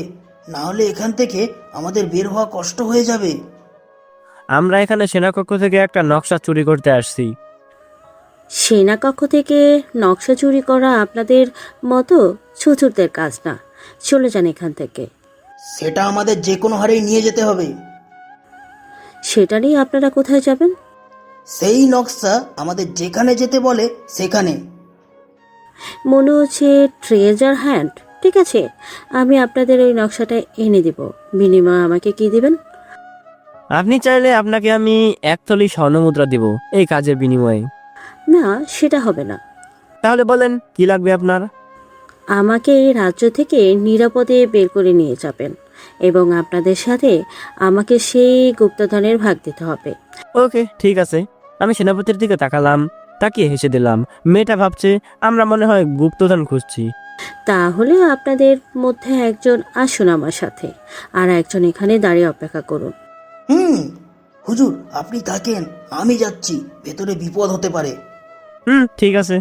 আমি দাঁড়িয়েছিলাম আর মেয়েটা আর সেনাপতি ভিতর ঢুকলো। আমার তো মেয়েটার উপরে সন্দেহ হচ্ছিল, আবার সেনাপতিকে নিয়ে বন্দি না করে রাখে। আমি দাঁড়িয়ে দাঁড়িয়ে মাছি মারার চেষ্টা করছি, কিন্তু কোনো মাছি নেই। কি আর করার। অনেকক্ষণ পর মেয়েটা আর সেনাপতি আসলো। হুজুর তাড়াতাড়ি চলেন, আমাদের কাজ হয়ে গেছে। পেয়ে গেছেন? এখন আমাদের কোথায় যেতে হবে? নকশা লক করা। আমাদের প্রথম এখান থেকে বের হতে হবে, তারপর লকটা খুলতে হবে। তাড়াতাড়ি চলুন এখান থেকে। আমাদের এখানে বেশিক্ষণ থাকা ঠিক হবে না। ধরা পড়লে আপনাদের দুজনেরই যাবে। হুজুর চলুন। গেটের এত নিরাপত্তা বাদ দিয়ে কিভাবে আমরা যাব? আমাদের মনুষ্যদের আসার রাস্তা দিয়ে যেতে হবে। সেখানে সব সৈন্য প্রাসাদে আছে, আর আমার এক বন্ধু আছে সেখানে, যে আমাদের এখান থেকে বের হতে সাহায্য করবে। তাহলে অনিল আর আপনি? আপনি আমাকে নীলা বলতে পারেন। তাহলে নীলা আর অনিল, চলুন যাওয়া যাক। সেনাপতি আর নীলাকে নিয়ে আমরা চলে আসলাম গেটের কাছে। আসলে তেমন কোনো গার্ড নেই এখানে। নীলার বন্ধু আমাদের কোনো পরীক্ষা ছাড়াই বের করে দিল। আমরা বের হলাম কবরস্থানের ভিতরে দিয়ে। ভাগ্য ভালো কেউ দেখেনি, দেখলে হয়তো ভয়ে মরে যেত। কবরস্থান থেকে জীবন্ত ভূত বের হওয়া, এটা তো আর স্বাভাবিক না। আচ্ছা অনিল, আমি পানিতে থাকলে তো বুঝতে পারি না আমি পানিতে আছি। পানির ব্যাপার বাদ দিলাম, এখন তো এখানে বরফ পড়ছে, কিন্তু আমি ঠান্ডা অনুভব করছি না কেন? হুজুর আপনাকে কালকে যে পানীয় খাওয়ানো হয়েছে সেসবের জন্য আপনিও আমাদের মতো হয়ে যাচ্ছেন। আপনার অনুভূতি শক্তি আমাদের মতোই হয়ে যাবে, কিন্তু আপনি মানুষই থাকবেন। ও, সেটা তো ভালো খবর। আমাদের পরিচয় এই মেয়ের কাছে গোপন রাখতে হবে, তা না হলে সমস্যা হতে পারে। হ্যাঁ হুজুর। আর আমাকে হুজুর বলা বাদ দিন তো। এখন আমরা দুজনেই বন্ধু, একে অপরের নাম ধরে ডাক দিব। আমাকে হৃদয় বলবেন। আপনার যা আজ্ঞা। আপনি কি সত্যি আমাদের সাথে যাবেন? হ্যাঁ, আর আমাকে না দিয়ে গেলে আপনাদের কথা আমি ওইখানে কি বলে দেব, তারপর দেখবেন কি হয়। না থাক, আপনি চলেন আমাদের সাথে। তো অনিল, এখন আমরা কোথায় যাচ্ছি? এখন আমরা সুইজারল্যান্ডের একটা পুরাতন জাদুঘরে যাব। সেখানেই আমরা এই নকশার চাবি পাবো। সেখান থেকেই আমাদের এই লকটা খুলতে হবে। ওকে, তাহলে চলুন যাওয়া যাক। কিন্তু তার আগে আমাদের কিছু অস্ত্রের প্রয়োজন হবে। আপনারা হয়তো জানেন না, যদি আপনারা দানবদের রাজ্যে ঢুকতে চান তাহলে কিছু অস্ত্রের তো প্রয়োজন হবেই। মানে দানবদের রাজ্যে কেন যাবো আমরা? ঠিকই বলেছেন। আসলে আবার এটা বলেন না এখন আরেকটা রাজ্যে ঢুকতে হবে। হ্যাঁ, এই ধরনের লক শুধু একজনই বানায়, আর সে হলো জনক। সে একজন দানব। তার কাছে ছাড়া এই লক খোলা কোনো পক্ষেই সম্ভব না। আপনি এসব জানেন কিভাবে? কারণ আমার আম্মাও আমার জন্য এমন একটি লক বানিয়ে নিয়ে আসছিলেন সেই জনকদের কাছ থেকে। ও, কিন্তু অনিল, আমরা এখন অস্ত্র পাবো কোথায়? আগে জানলে তো আন্ডারওয়ার্ল্ড থেকে নিয়ে আসতে পারতাম। আমার সাথে চলুন, অস্ত্রের ব্যবস্থা আমি করে দেব, শুধু কিছু খরচ পড়বে। ওকে, চলেন। আমরা হাঁটতে লাগলাম বরফের মাঝ দিয়ে। রাত হয়ে গেছে, আমাদের তো রাতটা কাটাতে হবে আজ। হ্যাঁ, সেটার জন্যই তো যাচ্ছি। এখানে কি আপনার পরিচিত বাসা আছে? পরিচিত না, আমার নিজেরই বাসা আছে। আমি অর্ধেক পরী অর্ধেক মানুষ। আমার আম্মা ছিলেন পরী, আর আমার বাবা ছিলেন একজন মানুষ। ও, তাহলে তাড়াতাড়ি চলুন, আমাদের এই অদ্ভুত পোশাকে দেখলে লোকজন পাগল বলবে আমাদের। নীলার বাসায় চলে আসলাম। আমাদেরকে জামা দিল ওর বাবার দুইটা, পরে নিলাম দুজন। নীলাকে এখন ভালো করে দেখলাম, লাল চোখ, গোলাপি ঠোঁট, হালকা লাল চুল, লাল একটা জামা পরেছে, একদম পরীর মতো মনে হচ্ছিল। আমি হা করেই তাকিয়ে রইলাম, এত সুন্দর হবে ভাবতেও পারিনি আমি। এত একটা রাজকুমারীর চেয়েও অনেক সুন্দর। হা করে তাকিয়েছিলাম আর সেনাপতি আমাকে ধাক্কা দিল। পরেও তাকানো যাবে? আপনারা একটু বসুন, আমি খাবার অর্ডার দিয়েছি, সেটা এখনই চলে আসবে, তারপর খেয়ে ঘুমাবেন। আপনি তো পরীর মেয়ে, আপনারও ক্ষুধা লাগে? লাগবে না কেন, আমার মাঝে মানুষেরই রক্ত, আমিও মানুষ, শুধু পার্থক্য আমার মানুষের থেকে আলাদা। ও, আপনাকে আগে দেখতে পারিনি। আপনি আসলে অনেক সুন্দর, অনেক না, আমার দেখা সবচেয়ে সুন্দরী। সেটা সবাই বলে। আসলেই। বাদ দিন তো। আচ্ছা, তো আপনারা এই গুপ্তধনের ব্যাপারে কিভাবে জানলেন, যেটা নকশা নিচের দুনিয়ার রাজ্য ছিল? আমি কাশি দিলাম ওর কথা শুনে। আসলে আমার দাদা আমাকে এই গুপ্তধনের গল্প বলতো। আমার দাদা অনেক চেষ্টা করেছিল এই গুপ্তধনটা পাওয়ার জন্য, সে পারে নাই। আমি আর আমার মানব বন্ধু চলে আসছি গুপ্তধনের জন্য। ভালোই করেছেন। এখন আমরা 3 জন, এখন তো পেয়েই যাব আমরা। পেলেই ভালো। মনে হয় আমার অর্ডার চলে আসছে। একজন পিৎজা বয় আসলো পিৎজা দিতে। পিৎজা খেয়ে আমি আর অনিল এক রুমে চলে আসলাম। আমি যেভাবে নীলার দিকে তাকিয়ে থাকি, নীলাও আমার দিকে সেভাবেই তাকিয়ে থাকে। আমি তো ক্ষণিকের ক্রাশ খেয়েছি ওর উপরে, ও মনে হয় আমার উপরেও ক্ষণিকের ক্রাশ খেয়েছে। হুজুর, আমার এই মেয়েটাকে সুবিধার মনে হচ্ছে না। ওর দ্বারাই তো এত সুবিধা পেলাম সেনাপতি, আরো সাহায্য করবে আমাদের সামনে। তবে কেমন যেন আমার একটু ঘোলাটে লাগছে। আপনি চিন্তা করবেন না, খারাপ কিছু হবে না। আজকে একটা ক্লান্তভর দিন গেল, আপনি রেস্ট নিন। হ্যাঁ হুজুর, আপনার বিশ্রামের দরকার, আপনি ঘুমিয়ে পড়ুন।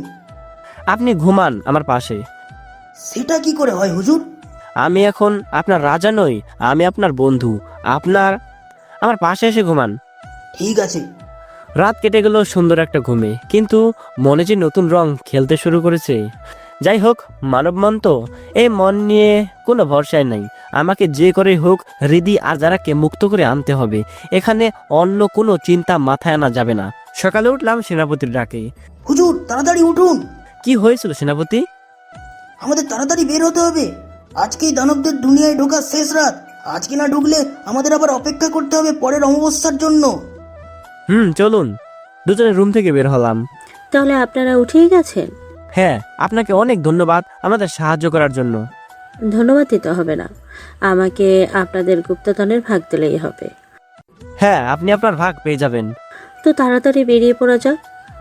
হ্যাঁ, চলুন। আমরা 3 জন বের হব। এমন সময় নীলা আমাদের আটকালো। রাজা সেনা এখানে চলে আসছে। মানে, তারা কি বুঝে গেছে আমরা তাদের সেনাকক্ষ থেকে নকশা চুরি করেছি? আমারও তো তাই মনে হচ্ছে। এখান থেকে পালাতে হবে, তাদের হাতে পড়লে হয়তো রক্ষা পাবো না। আমাদের ভয়ের কি আছে, আমরা তাদের বিরুদ্ধে লড়াই করি। আপনি কি পাগল হয়ে গেছেন? একজন মানব হয়ে নিচের দুনিয়ার আধুনিক অস্ত্রওয়ালা মানুষের সাথে লড়াই করতে যাচ্ছেন? আপনি বোঝানো কে? অনিলকে বলল নীলা। হ্যাঁ হুজুর, এখন লড়াই করাটা ঠিক হবে। বরং তারা আমাদের চেহারা দেখলে আমাদের পরিচয় বের করে ফেলবে, পরে বেশি সমস্যা হবে। তার চেয়ে আমরা আমাদের গন্তব্যের দিকে আগাতে থাকি। চলেন। আমাদের প্রথমে অস্ত্রের প্রয়োজন, সো সেখানেই যাওয়া যাক। চলুন, বাড়ির পিছনের একটা রাস্তা আছে, সেখানে দিয়ে বের হওয়া যাক। চলুন। চলতে থাকলাম নীলার সাথে আমি আর অনিল। মেয়েটাকে যত দেখছি ততই মায়া বাড়ছে ওর ওপর। এত মায়াবী একটা মেয়ে একা থাকে কি করে? আপনি একা থাকেন কি করে? অভ্যাস হয়ে গেছে একা থাকতে থাকতে। ভয় করে না? আগে করতো, কিন্তু এখন ভয়টাকে দূর করে দিয়েছে আমার মন থেকে। সংসারের কথা কখনো ভাবেননি? সংসার? আমি তো আমার জীবনটা আগে উপভোগ করতে চাই, পরে না হয় কারো উপভোগের কারণ হব। ও, আপনাকেও দেখলে কারো মনে হবে না আপনি গুপ্তধনের জন্য এসেছেন। কারণ যারা এসব খুঁজে তারা অনেক সাহসী আর খারাপ স্বভাবের হয়, কিন্তু আপনি সম্পূর্ণই বিপরীত। হয়তো। তো এর আগেও কি কোনো গুপ্তধন খুঁজেছেন? না, আগে কখনো না, এটাই আমার প্রথম। বাট অনেক অ্যাডভেঞ্চারের মুখোমুখি হয়েছি, যেগুলো আমি কাল্পনিক মনে করতাম।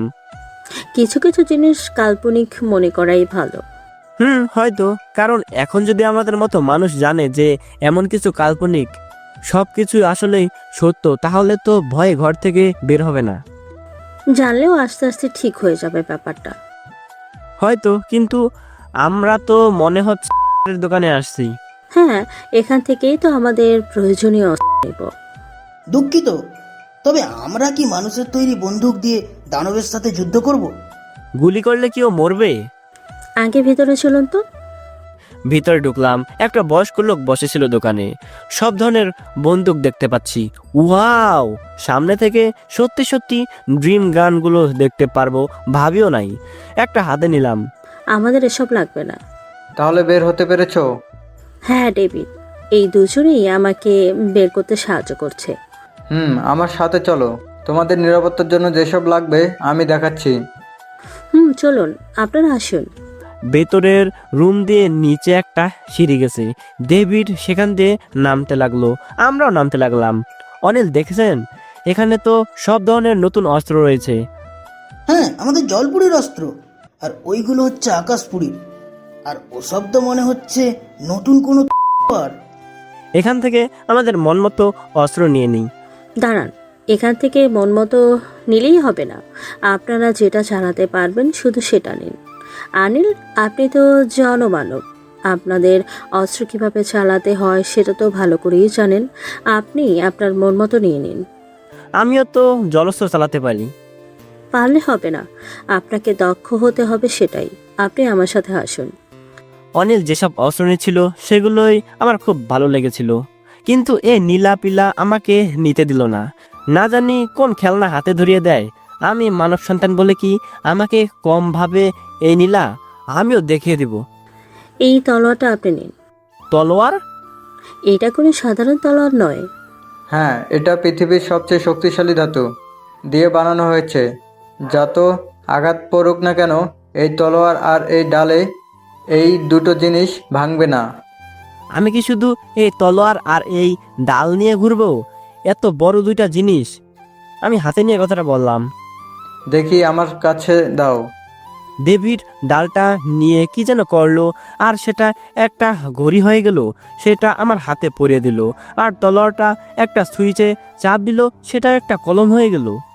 নিন, এখন তো ছোট হয়ে গেছে। ঘড়িটার উপরে আপনার আঙ্গুল চাপ দিন। তাতে কি হবে? যখনই আপনার ডালের প্রয়োজন হবে তখনই আপনি আপনার আঙ্গুল দিয়ে চাপ দিবেন ঘড়িটার উপরে। এটা এরকম বায়োমেট্রিকের মতো, আঙ্গুলের ছাপ পড়লেই ডাল হয়ে যাবে। ওয়াও!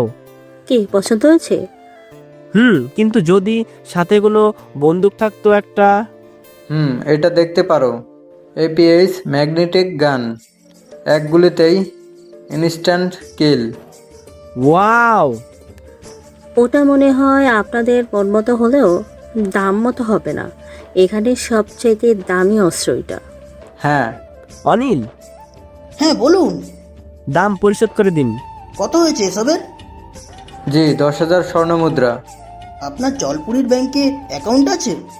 জি, এসব ব্যবসা করার জন্য খুলতে হয়েছিল। ঠিক আছে, আপনার অ্যাকাউন্টে ট্রান্সফার করে দিচ্ছি। জি, ধন্যবাদ, আবার আসবেন। অস্ত্রের দোকান থেকে বের হলাম। আপনারা কি ডাকাতি করতে আসছেন? কেন? 10,000 স্বর্ণ মুদ্রা আপনাদের কাছে কোনো ব্যাপারই হলো না, তাই বললাম। না, আসলে আমার দাদা এই গুপ্তধন থেকে কিছু নিয়ে আসছিল, আর সেটা দিয়েই আমাদের দিন চলেছে। কিন্তু সেটাও ফুরিয়ে যাচ্ছে, যার জন্য আমরা যাচ্ছি বেশি করে নিয়ে আসতে। আচ্ছা, আপনারা বন্ধুত্ব হলো কি করে এই মানবের সাথে? আর আপনি উনাকে হুজুর কেন বললেন? আপনার মালিক নাকি উনি? আপনি তো খুব প্রশ্ন করেন। আমার জীবন বাঁচিয়েছিল উনি একদিন, তাই ওনাকে আমি হুজুর বলি। আর সেটার পর থেকেই আমাদের বন্ধুত্ব। একজন জনমানবের জীবন বাঁচানো একজন মানব? হাস্যকর লাগলো। আমি মানুষদের শিকারের জালে আটকা পড়েছিলাম, আর তখন তিনিই আমাকে মুক্ত করেন সেই জাল থেকে। অনেক ভালো মনের মানুষ তো তিনি, কিন্তু তার চোখে খুব ভয়। তাকে কেন নিয়ে আসছেন? আপনি জানেন কত বিপদ সামনে আসবে। সময় হলে সবই দেখতে পারবেন। তার ভিতর মহান যোদ্ধার রক্ত রয়েছে, ওনার কিচ্ছু হবে না। দেখা যাক কি হয়। আমাদের এখান থেকে কোথায় যেতে হবে? আপনারা তো জাদুঘরটাতে যাবেন, সেটা এখান থেকে ভালোই দূরে। আমাদের সেখানে যেতে হলে গাড়ি ব্যবহার করতে হবে। তাহলে অপেক্ষা কেন করছেন? আপনি তো নিশ্চয়ই জানেন গাড়িতে উঠলে ভাড়া দিতে হবে, আর সেটা তো জল ব্যাংকের মাধ্যমেই দিতে পারবেন না। টাকা লাগবে, কিন্তু আমাদের কাছে তো কোনো টাকা নাই। সেটার ব্যবস্থা আমি করে দিব, কিন্তু ভাগ থেকে কিন্তু একটু বেশি আমি পাবো। খুব হিসাবি তো আপনি। হ্যাঁ, একা থাকলে একটু হিসাবই হতেই হয়, না হলে হয় না। ভালো, ঠিক আছে, দেব। চলুন। একটা গাড়ি নিয়ে আমরা পুরাতন জাদুঘরের উদ্দেশ্যে যাচ্ছি। পথে আমাদের উপর আন্ডারওয়ার্ল্ড এর 5 জন সেনা হামলা করে। তাদেরকে কোনো রকমে মেরে আমরা জাদুঘরে পৌঁছে গেলাম। অনেক পুরাতন একটা জাদুঘর, দেখলে ভয় করে। সব জায়গায় জলপরি আর আকাশপরীর ভাস্কর্য। মানুষ জায়গাটাকে কল্পনার রাজ্য বললেও এখানে সবগুলো বিষয় সত্যি। এখানে যেসব গল্প আছে একটা রাজ্য নিয়েই সবগুলোই সত্য, কিন্তু মানুষেরা সব কল্পনা ভাবে, কাল্পনিক বানিয়ে দিয়েছে সব কিছুতেই। হ্যাঁ, এখানের ব্যাপারে অনেকবার শুনেছি, কিন্তু প্রথমবার আসতে পেরে খুবই ভালো লাগছে। তাহলে দেরি করা উচিত হবে না, আজকেই পূর্ণিমা শেষ হবে, আমাদের চাঁদ ডাকার অপেক্ষা করতে হবে। এখানে কি গার্ডরা থাকে না? ডাকে, বাট রাতে থাকে না, কারণ রাতে অদ্ভুত অদ্ভুত জিনিস হয় এখানে। সব মূর্তি জীবন্ত হয়ে যায়, তাই তো? না, তাহলে এই আজকেই দেখতে পারবা। মনে হচ্ছে চাঁদ ঠেকে গেছে, এখনই দরজাটা খুলবে। হঠাৎ একটা বিকট আওয়াজ হলো। ভিতরে একপাশে দেওয়াল হতে শব্দ আসলো। আওয়াজ হলো কিসের? এটা দানবের আওয়াজ ছিল। এখন কি করব আমরা? কি করব মানে? এইদিকে আমার কাছে হাত দাও। কেন? দিতে বলছি তাই। নীলা আমার হাত নিয়ে ওর হাতে থাকা ছোট্ট একটা চাকু দিয়ে আমার হাত কেটে দিল। চুপ চুপ করে রক্ত পড়ছে। এটা কি হলো? আমার হাত কাটলেন কেন? অনিল তার কাছে থাকা অস্ত্র তাক করলো নীলার দিকে। তাছাড়া উপায় নেই, কোনো মানবের রক্ত ছাড়া এই দেয়ালটা খুলবে না। তাই বলে আমার রক্ত? বেশি কথা না বলে দেয়ালটায় হাত রাখুন। বেশি দেরি করলে রক্ত বের হয়ে আপনিই মারা যেতে পারেন। অনিল, শান্ত হন, কিছুই হয় নাই আমার। আমি দেওয়ালে রক্তমাখা হাত দেওয়ার সাথে সাথেই দেওয়াল 2 ভাগ হয়ে গেল, একটা রাস্তা হয়ে গেল। নিন হাতটা দিন, এখন আমার কাছে। আবারও কি কাটবেন? না, দিন তো। নিন। নীলা ওর জামার একটা অংশ ছিঁড়ে আমার হাতে বেঁধে দিতে লাগলো। মেয়েটার মধ্যে সত্যি অনেক মায়া, কিন্তু অনেক অদ্ভুত মেয়েটা। কখন কোন সময় কি করে কিছুই বুঝতে পারছি না। হাত বেঁধে দেওয়ার পর চলুন, বেশি সময় এই দেয়াল খোলা থাকবে না। চলুন। আমি আর অনিল সামনাসামনি হাঁটতে থাকলাম, নীলা পেছনেই। হুজুর, আমার কিন্তু এই মেয়েটার কাজকর্মে অনেক সন্দেহ হচ্ছে। কেন? দেখছেন না কত অদ্ভুত, আর এই সব বিষয়ও জানে। এত কিছুর খোঁজ কোথায় পেল? হয়তো আমাদের সামনে সমস্যা হতে পারে ওর জন্য। হয়তো। ও যেহেতু অনেক কিছু জানে, আমাদের সাহায্য হবে ওর দ্বারা। আর ও অর্ধেক পরি, সামনে আমাদের বিপদে রক্ষা করতে পারবেও। আর দেখছেন তো, অনেক সুন্দর তীর চালাতে পারেও। দেখলাম তো। আমাদের গন্তব্য ওর কাছে গোপন রাখলেই হবে। একবার আমাদের প্রাপ্য জিনিসটা পেয়ে যাই, তারপর ওর জায়গায় আমরা আমাদের। কিন্তু আর কোনো কথা না বলাই ভালো, হয়তো কিছু শুনে ফেলতে পারে। হ্যাঁ, চলুন, আমরা আমাদের দুনিয়ায় চলে আসছি। এত সুন্দর হবে মানবের দুনিয়া, যেটা ধারণাই করি নেই। কেন, আপনি আসেননি আগে কখনো? না। তাহলে এত কিছু জানেন? আমি বলেছিলাম না, আমার আম্মা এসেছিল একবার, তার থেকে শুনেছিলাম কোথায় কি করতে হয়। ও, তবে আপনাকে সাবধান করতে হবে। এখানে দানবরা মানুষের প্রবেশ করতে দেয় না। ওরা যদি বুঝে যায় আপনি মানুষ, তাহলে আপনাকে মেরে ফেলবে। সেটার ভয় আপনাকে পেতে হবে না। আমরা দানবের দুনিয়ায় যাওয়ার অনুমতি আগে থেকেই নিয়ে এসেছি। সেটা কিভাবে? কোনো একভাবে এনেছি। ও, তাহলে আর কি, তাহলে চলুন যাওয়া যাক। চলুন। আমরা দানব রাজ্যে ঢুকে গেলাম। সুন্দর বলতে অনেক সুন্দর এই দানব রাজ্য, কিন্তু সমস্যা হলো সবকিছু আমাদের থেকেও 30 গুণ বড়। আগে শুনেছি এরা আরো বড় ছিল, কিন্তু আমাদের মতো এখন এরাও খাটো হয়ে গেছে, এদেরও আয়ু কমে গেছে আগের তুলনায়। যাই হোক, আমাদের যেতে হবে সেই তালাওয়ালা দানবের কাছে। এই তালা শুধু তার বংশেরই লোকেরাই এরকম তালা বানাতে পারে। আমরা তার কাছে চলে আসলাম। একটা গাড়ি পাঠিয়ে দিয়েছে এখানের রাজা। তার সাথে অনেক আগেই কথা হয়েছে আমাদের, শুধু দেখা করতে পারলাম না নীলার জন্য। আচ্ছা, এই গাড়িটাকে তো মনে হচ্ছে এখানে রাত প্রাসাদের গাড়ি, যার জন্য সব দানবরা আমাদের রাজ অতিথি মনে করে সম্মান দেখাচ্ছে। হুম। আপনার হয়তো কোনো রাজ্য রাজ দরবারের কেউ। আরে না, দেখুন, আমাকে বলদ বানাবেন না। আরে আপনি তো আসলে বলদ।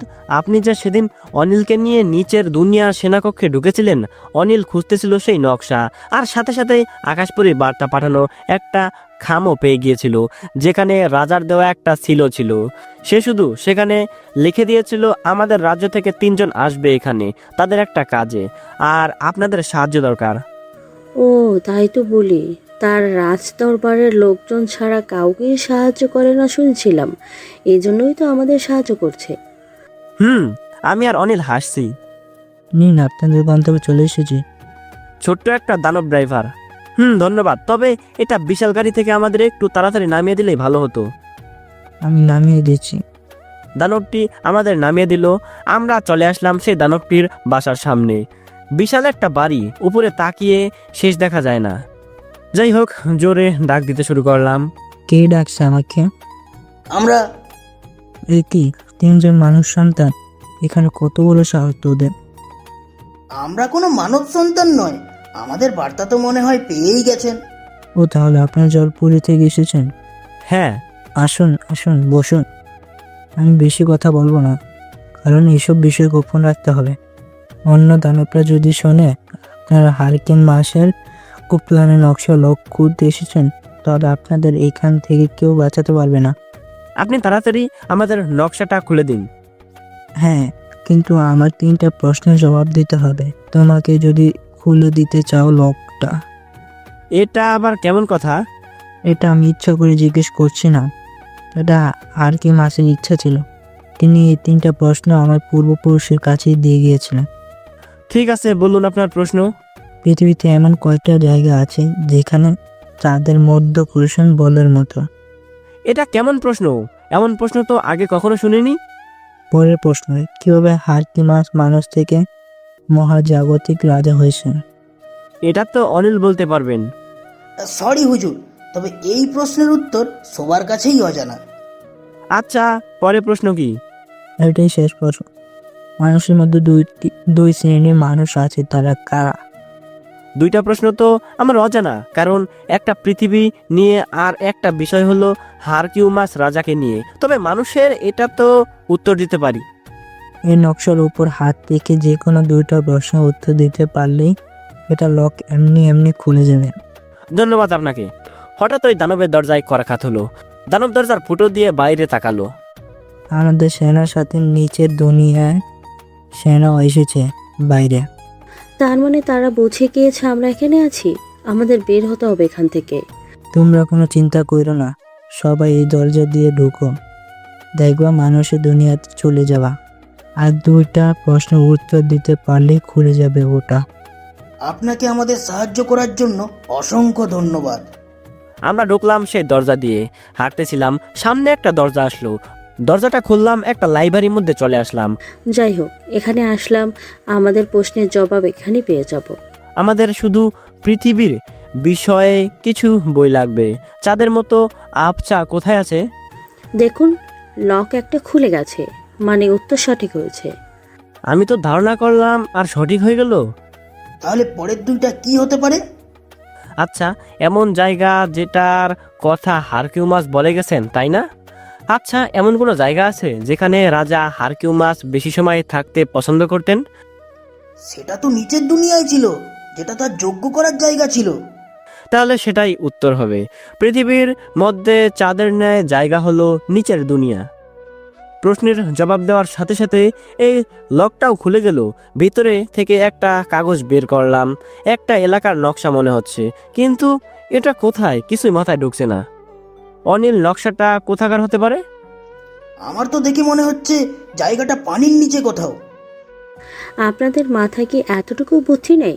দেখছেন না এইখানে উচ্চের ছবি আঁকা, মানে এটা হয়তো কোনো মরুভূমি। হয়তো, কিন্তু এটা কোথায় হতে পারে? সেটাই তো আমাদের বের করতে হবে। কিন্তু কিভাবে বের করব আমরা? এটা কোথায়? জায়গাটা আমার খুব চেনা চেনা মনে হচ্ছে। কোথায় মনে করেন? কোথায় যেন ঠিক এমন একটা ম্যাপ আমি দেখেছি, কিন্তু মনে পড়ছে না। মনে করার চেষ্টা করেন হুজুর। আচ্ছা ঠিক আছে, আমাকে কি এমন একটা মোবাইল ফোন এনে দিতে পারবেন যেটা ইন্টারনেট অ্যাক্সেস করা? হ্যাঁ, দেখি এই লাইব্রেরির কারো কাছ থেকে পাই কিনা। নীল আমাকে একটা মোবাইল ফোন এনে দিল। আমি একটু খুঁজতে থাকলাম। হ্যাঁ, পেয়ে গেছি। এর আগে আমি জলপরীর উপরে একটা আর্টিকেল পড়েছিলাম উইকিপিডিয়াতে। সেখানে এমন একটা মরুভূমির ম্যাপ দেওয়া ছিল। জায়গাটা তো ভারতের রাজস্থান।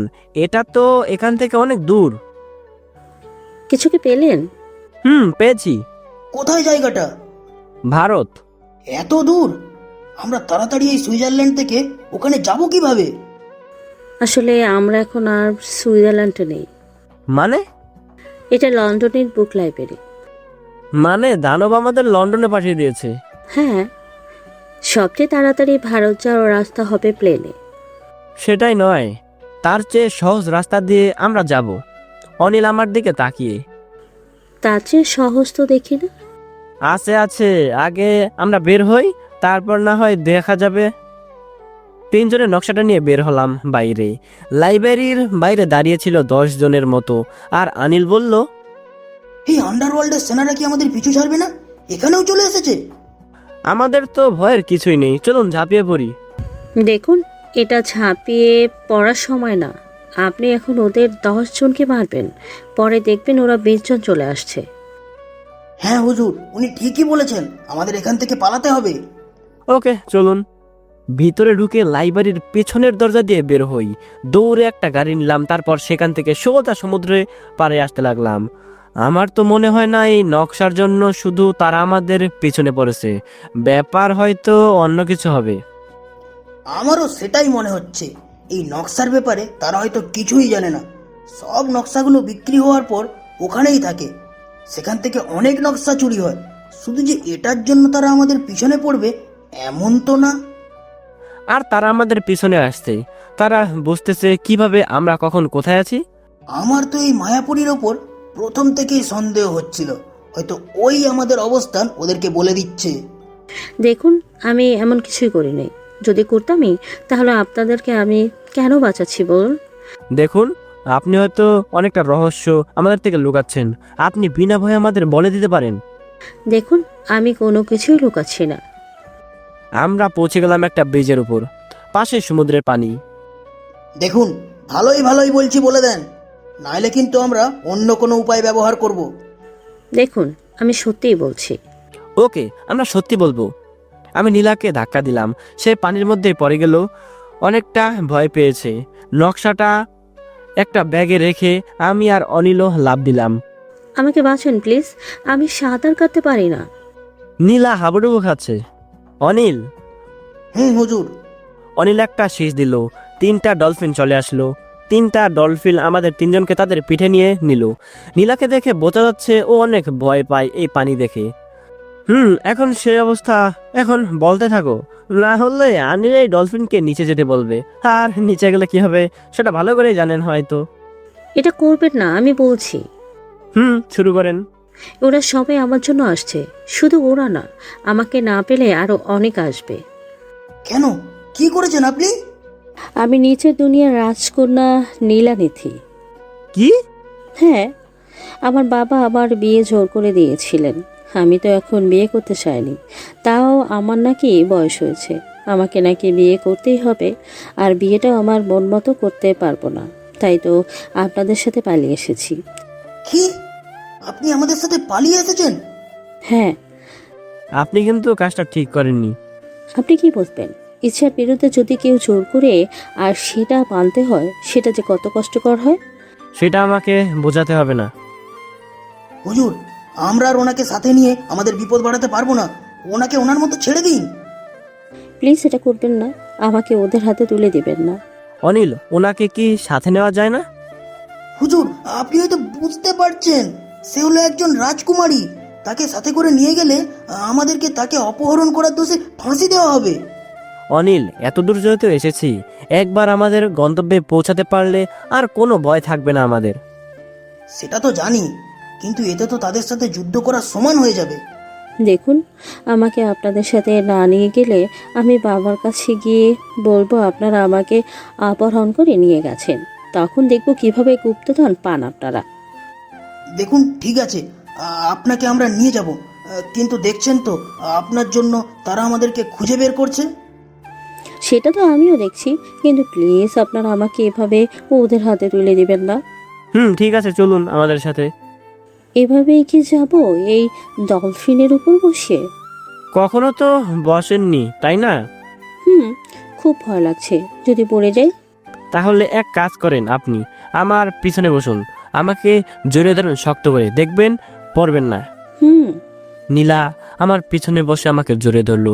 যেহেতু ডলফিনটা অনেক বড়, তাই বসতে সমস্যা হলো না। তাহলে চলুন যাওয়া যাক। চলুন। ডলফিন তার পুরো শক্তিতে চলতে থাকলো। পানির উপর দিয়ে একবার, আবার পানির নিচ দিয়ে যাচ্ছে।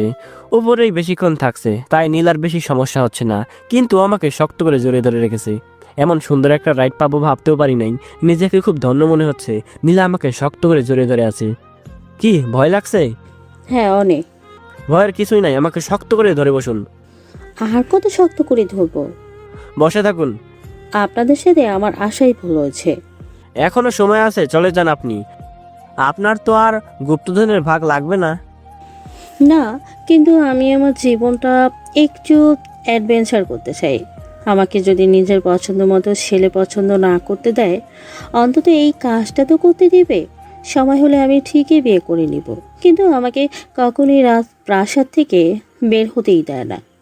ও, এত কিছু কিভাবে চিনেন? আমাকে জন্ম দেন একজন মানুষ, মানে আমার বাবা ছিলেন একজন মানুষ, আর আমার মা ছিলেন নিজের দুনিয়ার রানী। রাজা তাকে কোনো সন্তান দিতে পারেনি, তাই তিনি রাগে পৃথিবীতে চলে আসেন, আর এসে আমার বাবার প্রেমে পড়ে যান, আর আমার জন্ম হয়। রাজা যখন শুনতে পান তার রানী এমন করেছে, তিনি আমার আম্মা আর আমাকে নিয়ে চলে আসেন এখানে, আর আমাদের শোকে আমার বাবা মারা যান। অনেক দুঃখময়ী কাহিনী। হ্যাঁ, কিন্তু রাজা আমাকে তার মেয়ের মতোই ভালোবাসে। আমি যখন 8 বছরে হই তখন আমার আম্মা মারা যান। ও, আমি দুঃখিত আপনাকে এসব কথা মনে করে দেওয়ার জন্য। আরে না, বাদ দিন তো এসব কথা। আপনাকে যেমন ভেবেছি আপনি তো দেখছি তার থেকে অনেক ভালো। হ্যাঁ, সেটা বলতে পারেন। আর কতক্ষণ লাগবে আমাদের? আর 1 ঘন্টা লাগবে। ও, অনেকটা তাড়াতাড়ি পৌঁছে গেলাম আমরা পৌঁছে গেলাম একটা সমুদ্র সৈকতের পাশে। দেখে তো মনে হচ্ছে জায়গাটা গোয়া। এখান থেকে আমাদের রাজস্থান যেতে হবে। এখান থেকে আমরা কিভাবে যাব? আমরা এখান থেকে গাড়ি অথবা প্লেনে যেতে পারি। সেটার জন্য অনেক সময় লেগে যাবে। আমার এখানে একজন লোক থাকার কথা, তাকে আমি আমার ফোন দিয়ে ফোন দিচ্ছি। সেনাপতি আমাকে এর আগে যে ফোন দিয়েছিল সেটা দিয়ে ফোন দিল। 10 মিনিট পরই পানি থেকে একটা জলমানব উঠল। অন্য সবাই তো মানুষই ভেবেছে, কিন্তু আমরাই বুঝেছি সে কে। জনাব, কিভাবে সাহায্য করতে পারি? আমাদের এখান থেকে রাজস্থান যেতে হবে। সবচেয়ে সহজ রাস্তা কোনটা হবে? হুজুর, সবচেয়ে সহজ বলতে একটা সুড়ঙ্গ রয়েছে, সেখানে দিয়ে গেলে 1 ঘন্টা লাগবে। সেটা পুরনো ট্রেনের রাস্তা, ছোট ট্রেন আছে, আপনারা খুব তাড়াতাড়ি যেতে পারবেন। তাহলে আমাদের জায়গাটা দেখান। আমার সাথে চলুন। ওর সাথে যেতে লাগলাম। উনিও আপনাকে হুজুর কেন বলছে? কি জানি, জলমানবরা মনে হয় এমনই, মানুষ দেখলেই হুজুর বলে। আমার তো সেটা মনে হয় না, ওটা মনে হয় ওই যে আলিনের লোক, সে আপনাকে হুজুর বলে, তাই উনিও আপনাকে হুজুর বলে। বাবা, আপনি তো খুবই বুদ্ধিমান। আমি ভাবতেও পারি নাই এত বুদ্ধিমান আপনি হবেন। সেটা তো আমি আগে থেকেই। পৌঁছে গেলাম নির্দিষ্ট জায়গায়। এখান থেকে আমাদেরকে যেতে হবে সোজা রাজস্থান, কিন্তু সেটা হলো কোথায়? নিচের দুনিয়ার সৈন্যরা আমাদের চারপাশ থেকে ঘিরে ধরলো। আমাদের বের হওয়ার কোনো রাস্তাই নেই। আমরা যে কিছু করব তার আগে তারা একটা মেশিনে কি যেন করলো, আর আমরা সাথে সাথে নিচের দুনিয়া চলে আসলাম। মনে হচ্ছে এটা টেলিপোর্টের মেশিন ছিল। অনিল, এরা তো আমাদের চারপাশ থেকে ঘিরে ধরেছে। হ্যাঁ হুজুর, দেখতে পেরেছি আমিও। এখন আপনারা কি করবেন? কিছুই করার নেই, আমাদের আত্মসমর্পণ করতেই হবে। তার চেয়ে ভালো কোনো বুদ্ধি নেই? তাদের এত আধুনিক অস্ত্রের কাছে আমাদের কোনো পরিকল্পনাই কাজ করবে না। আমার জন্য আপনাদের এত কিছু হলো, আমাকে মাফ করবেন। আমি আগেই বলেছিলাম হুজুর ওনাকে ছেড়ে দিতে, ওনার জন্যই হলো এত কিছু। এখন তো পরিচয় দিতেই হবে। আমাদের দুজনের হাত বেঁধে রাজপ্রাসাদের রাজার কাছে নিয়ে আসলো। নীলাকে নিয়ে বসানো হলো রাজার পাশেই। রাজাকে দেখে আমার খুব হাসি পাচ্ছিল, একদমই কার্টুন টাইপের রাজা। তোমাদের সাহস হলো কিভাবে রাজকন্যাকে নিয়ে পালানো? আমরা চুপ, পরিচয় দাও তোমাদের। আমি অনিল হিলরাস, জলপুরীর প্রধান সেনাপতি। আর উনি জলপুরীর রাজা দ্বিতীয় হিলরাস। একজন মানব জলপুরীর রাজা শুনে হাস্যকর মনে হচ্ছে। আমাদের পূর্ব রাজা হারকিউমাসও মানব ছিলেন। তিনি যদি রাজা হতে পারেন, আর আমাদের রাজা হিলরাসের সর্বশক্তি যদি ওনার মাঝে থাকে, তাহলে উনি কেন রাজা হতে পারবেন না? তাহলে হিরোলাস এই পিচ্চি ছেলের জন্য নিজের জীবন ত্যাগ করেছিল?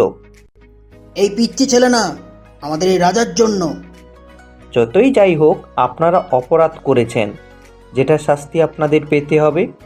বাবা, আমি ওনার সাথে পালিয়ে গিয়েছিলাম, ওনাদের কোনো দোষ নেই। বেশ, রাজকন্যা যখন নিজেই স্বীকার করলো সে নিজেই পালিয়েছে, তাই আপনাদের শাস্তি থেকে মুক্ত দেওয়া হলো। কিন্তু যেহেতু আপনারাও অপরাধ করেছেন আর এতে আমার সম্মানহানি হয়েছে, তাই আপনাকে একটা কাজ করতে হবে। কি কাজ শুনি? কালকে আমাদের রাজ্যে বেলুঘোর অনুষ্ঠান হবে। এখানে আপনাকে একজনের সাথে লড়াই করতে হবে। যদি জিতে যান তাহলে আপনারা এখান থেকে সসম্মানে যেতে পারবেন, আর যদি হেরে যান তাহলে বন্দি থাকতে হবে আমাদের জেলখানায়। হ্যাঁ, আমি রাজি। ঠিক আছে, তাহলে আজকের জন্য আপনারা আমাদের অতিথি সেনাপতি, ওনাদেরকে অতিথিদের রুমে রেখে আসুন। জি হুজুর, ওদের সেনাপতি বলল। আমরা চলে আসলাম একটা বিশাল রুমে। অনেক সুন্দর একটা ঘর, ভালো লাগছে। হুজুর, আপনি কি পারবেন নাকি আমরা যুদ্ধের ঘোষণা করব? আপনি যে প্রশিক্ষণ আমাকে দিয়েছেন, এতে মনে হচ্ছে পারবই। আর দেখা যাক কি হয় কালকে। যার সাথে কালকে লড়াই করবেন সে সব দিক দিয়েই শক্তিশালী, তাকে হারানোর কোনো দিক দিয়েই আপনার পক্ষে সম্ভব হবে না। আপনি দেখেন, আপনি এমনিতেই আমাদের অনেক বিপদে ফেলেছেন। এখন যান, না হলে আরো বিপদে পড়বো আমরা। দেখুন, আমি শুধু বলতে আসছি, পানি আপনার অস্ত্র হবে, কারণ যার সাথে লড়বেন সে হলো আমাদের ওইখানের সেনাপতি। সে একজন জিন, কিন্তু পানিতে খুব ভয় পায়। অনেক সাহায্য করেছেন আমাদের, আর আপনার সাহায্য আমাদের দরকার হবে না। আপনি যেতে পারেন এখন। দেখুন, এই লড়াইতে হেরে যাবেন সেটা আমি চাই না, কারণ দেখুন, আপনি প্লিজ চলে যান। এখন রাগ আমারও হচ্ছে আপনার উপরে। ঠিক আছে, যাচ্ছি। অনিল, এবার বলুন কাল কি করা যায়? দেখুন, আপনার সব প্রশিক্ষণের পর এখনো কোনো রণক্ষেত্রে পাঠানো হয়নি। এবার সময় হয়ে গেছে।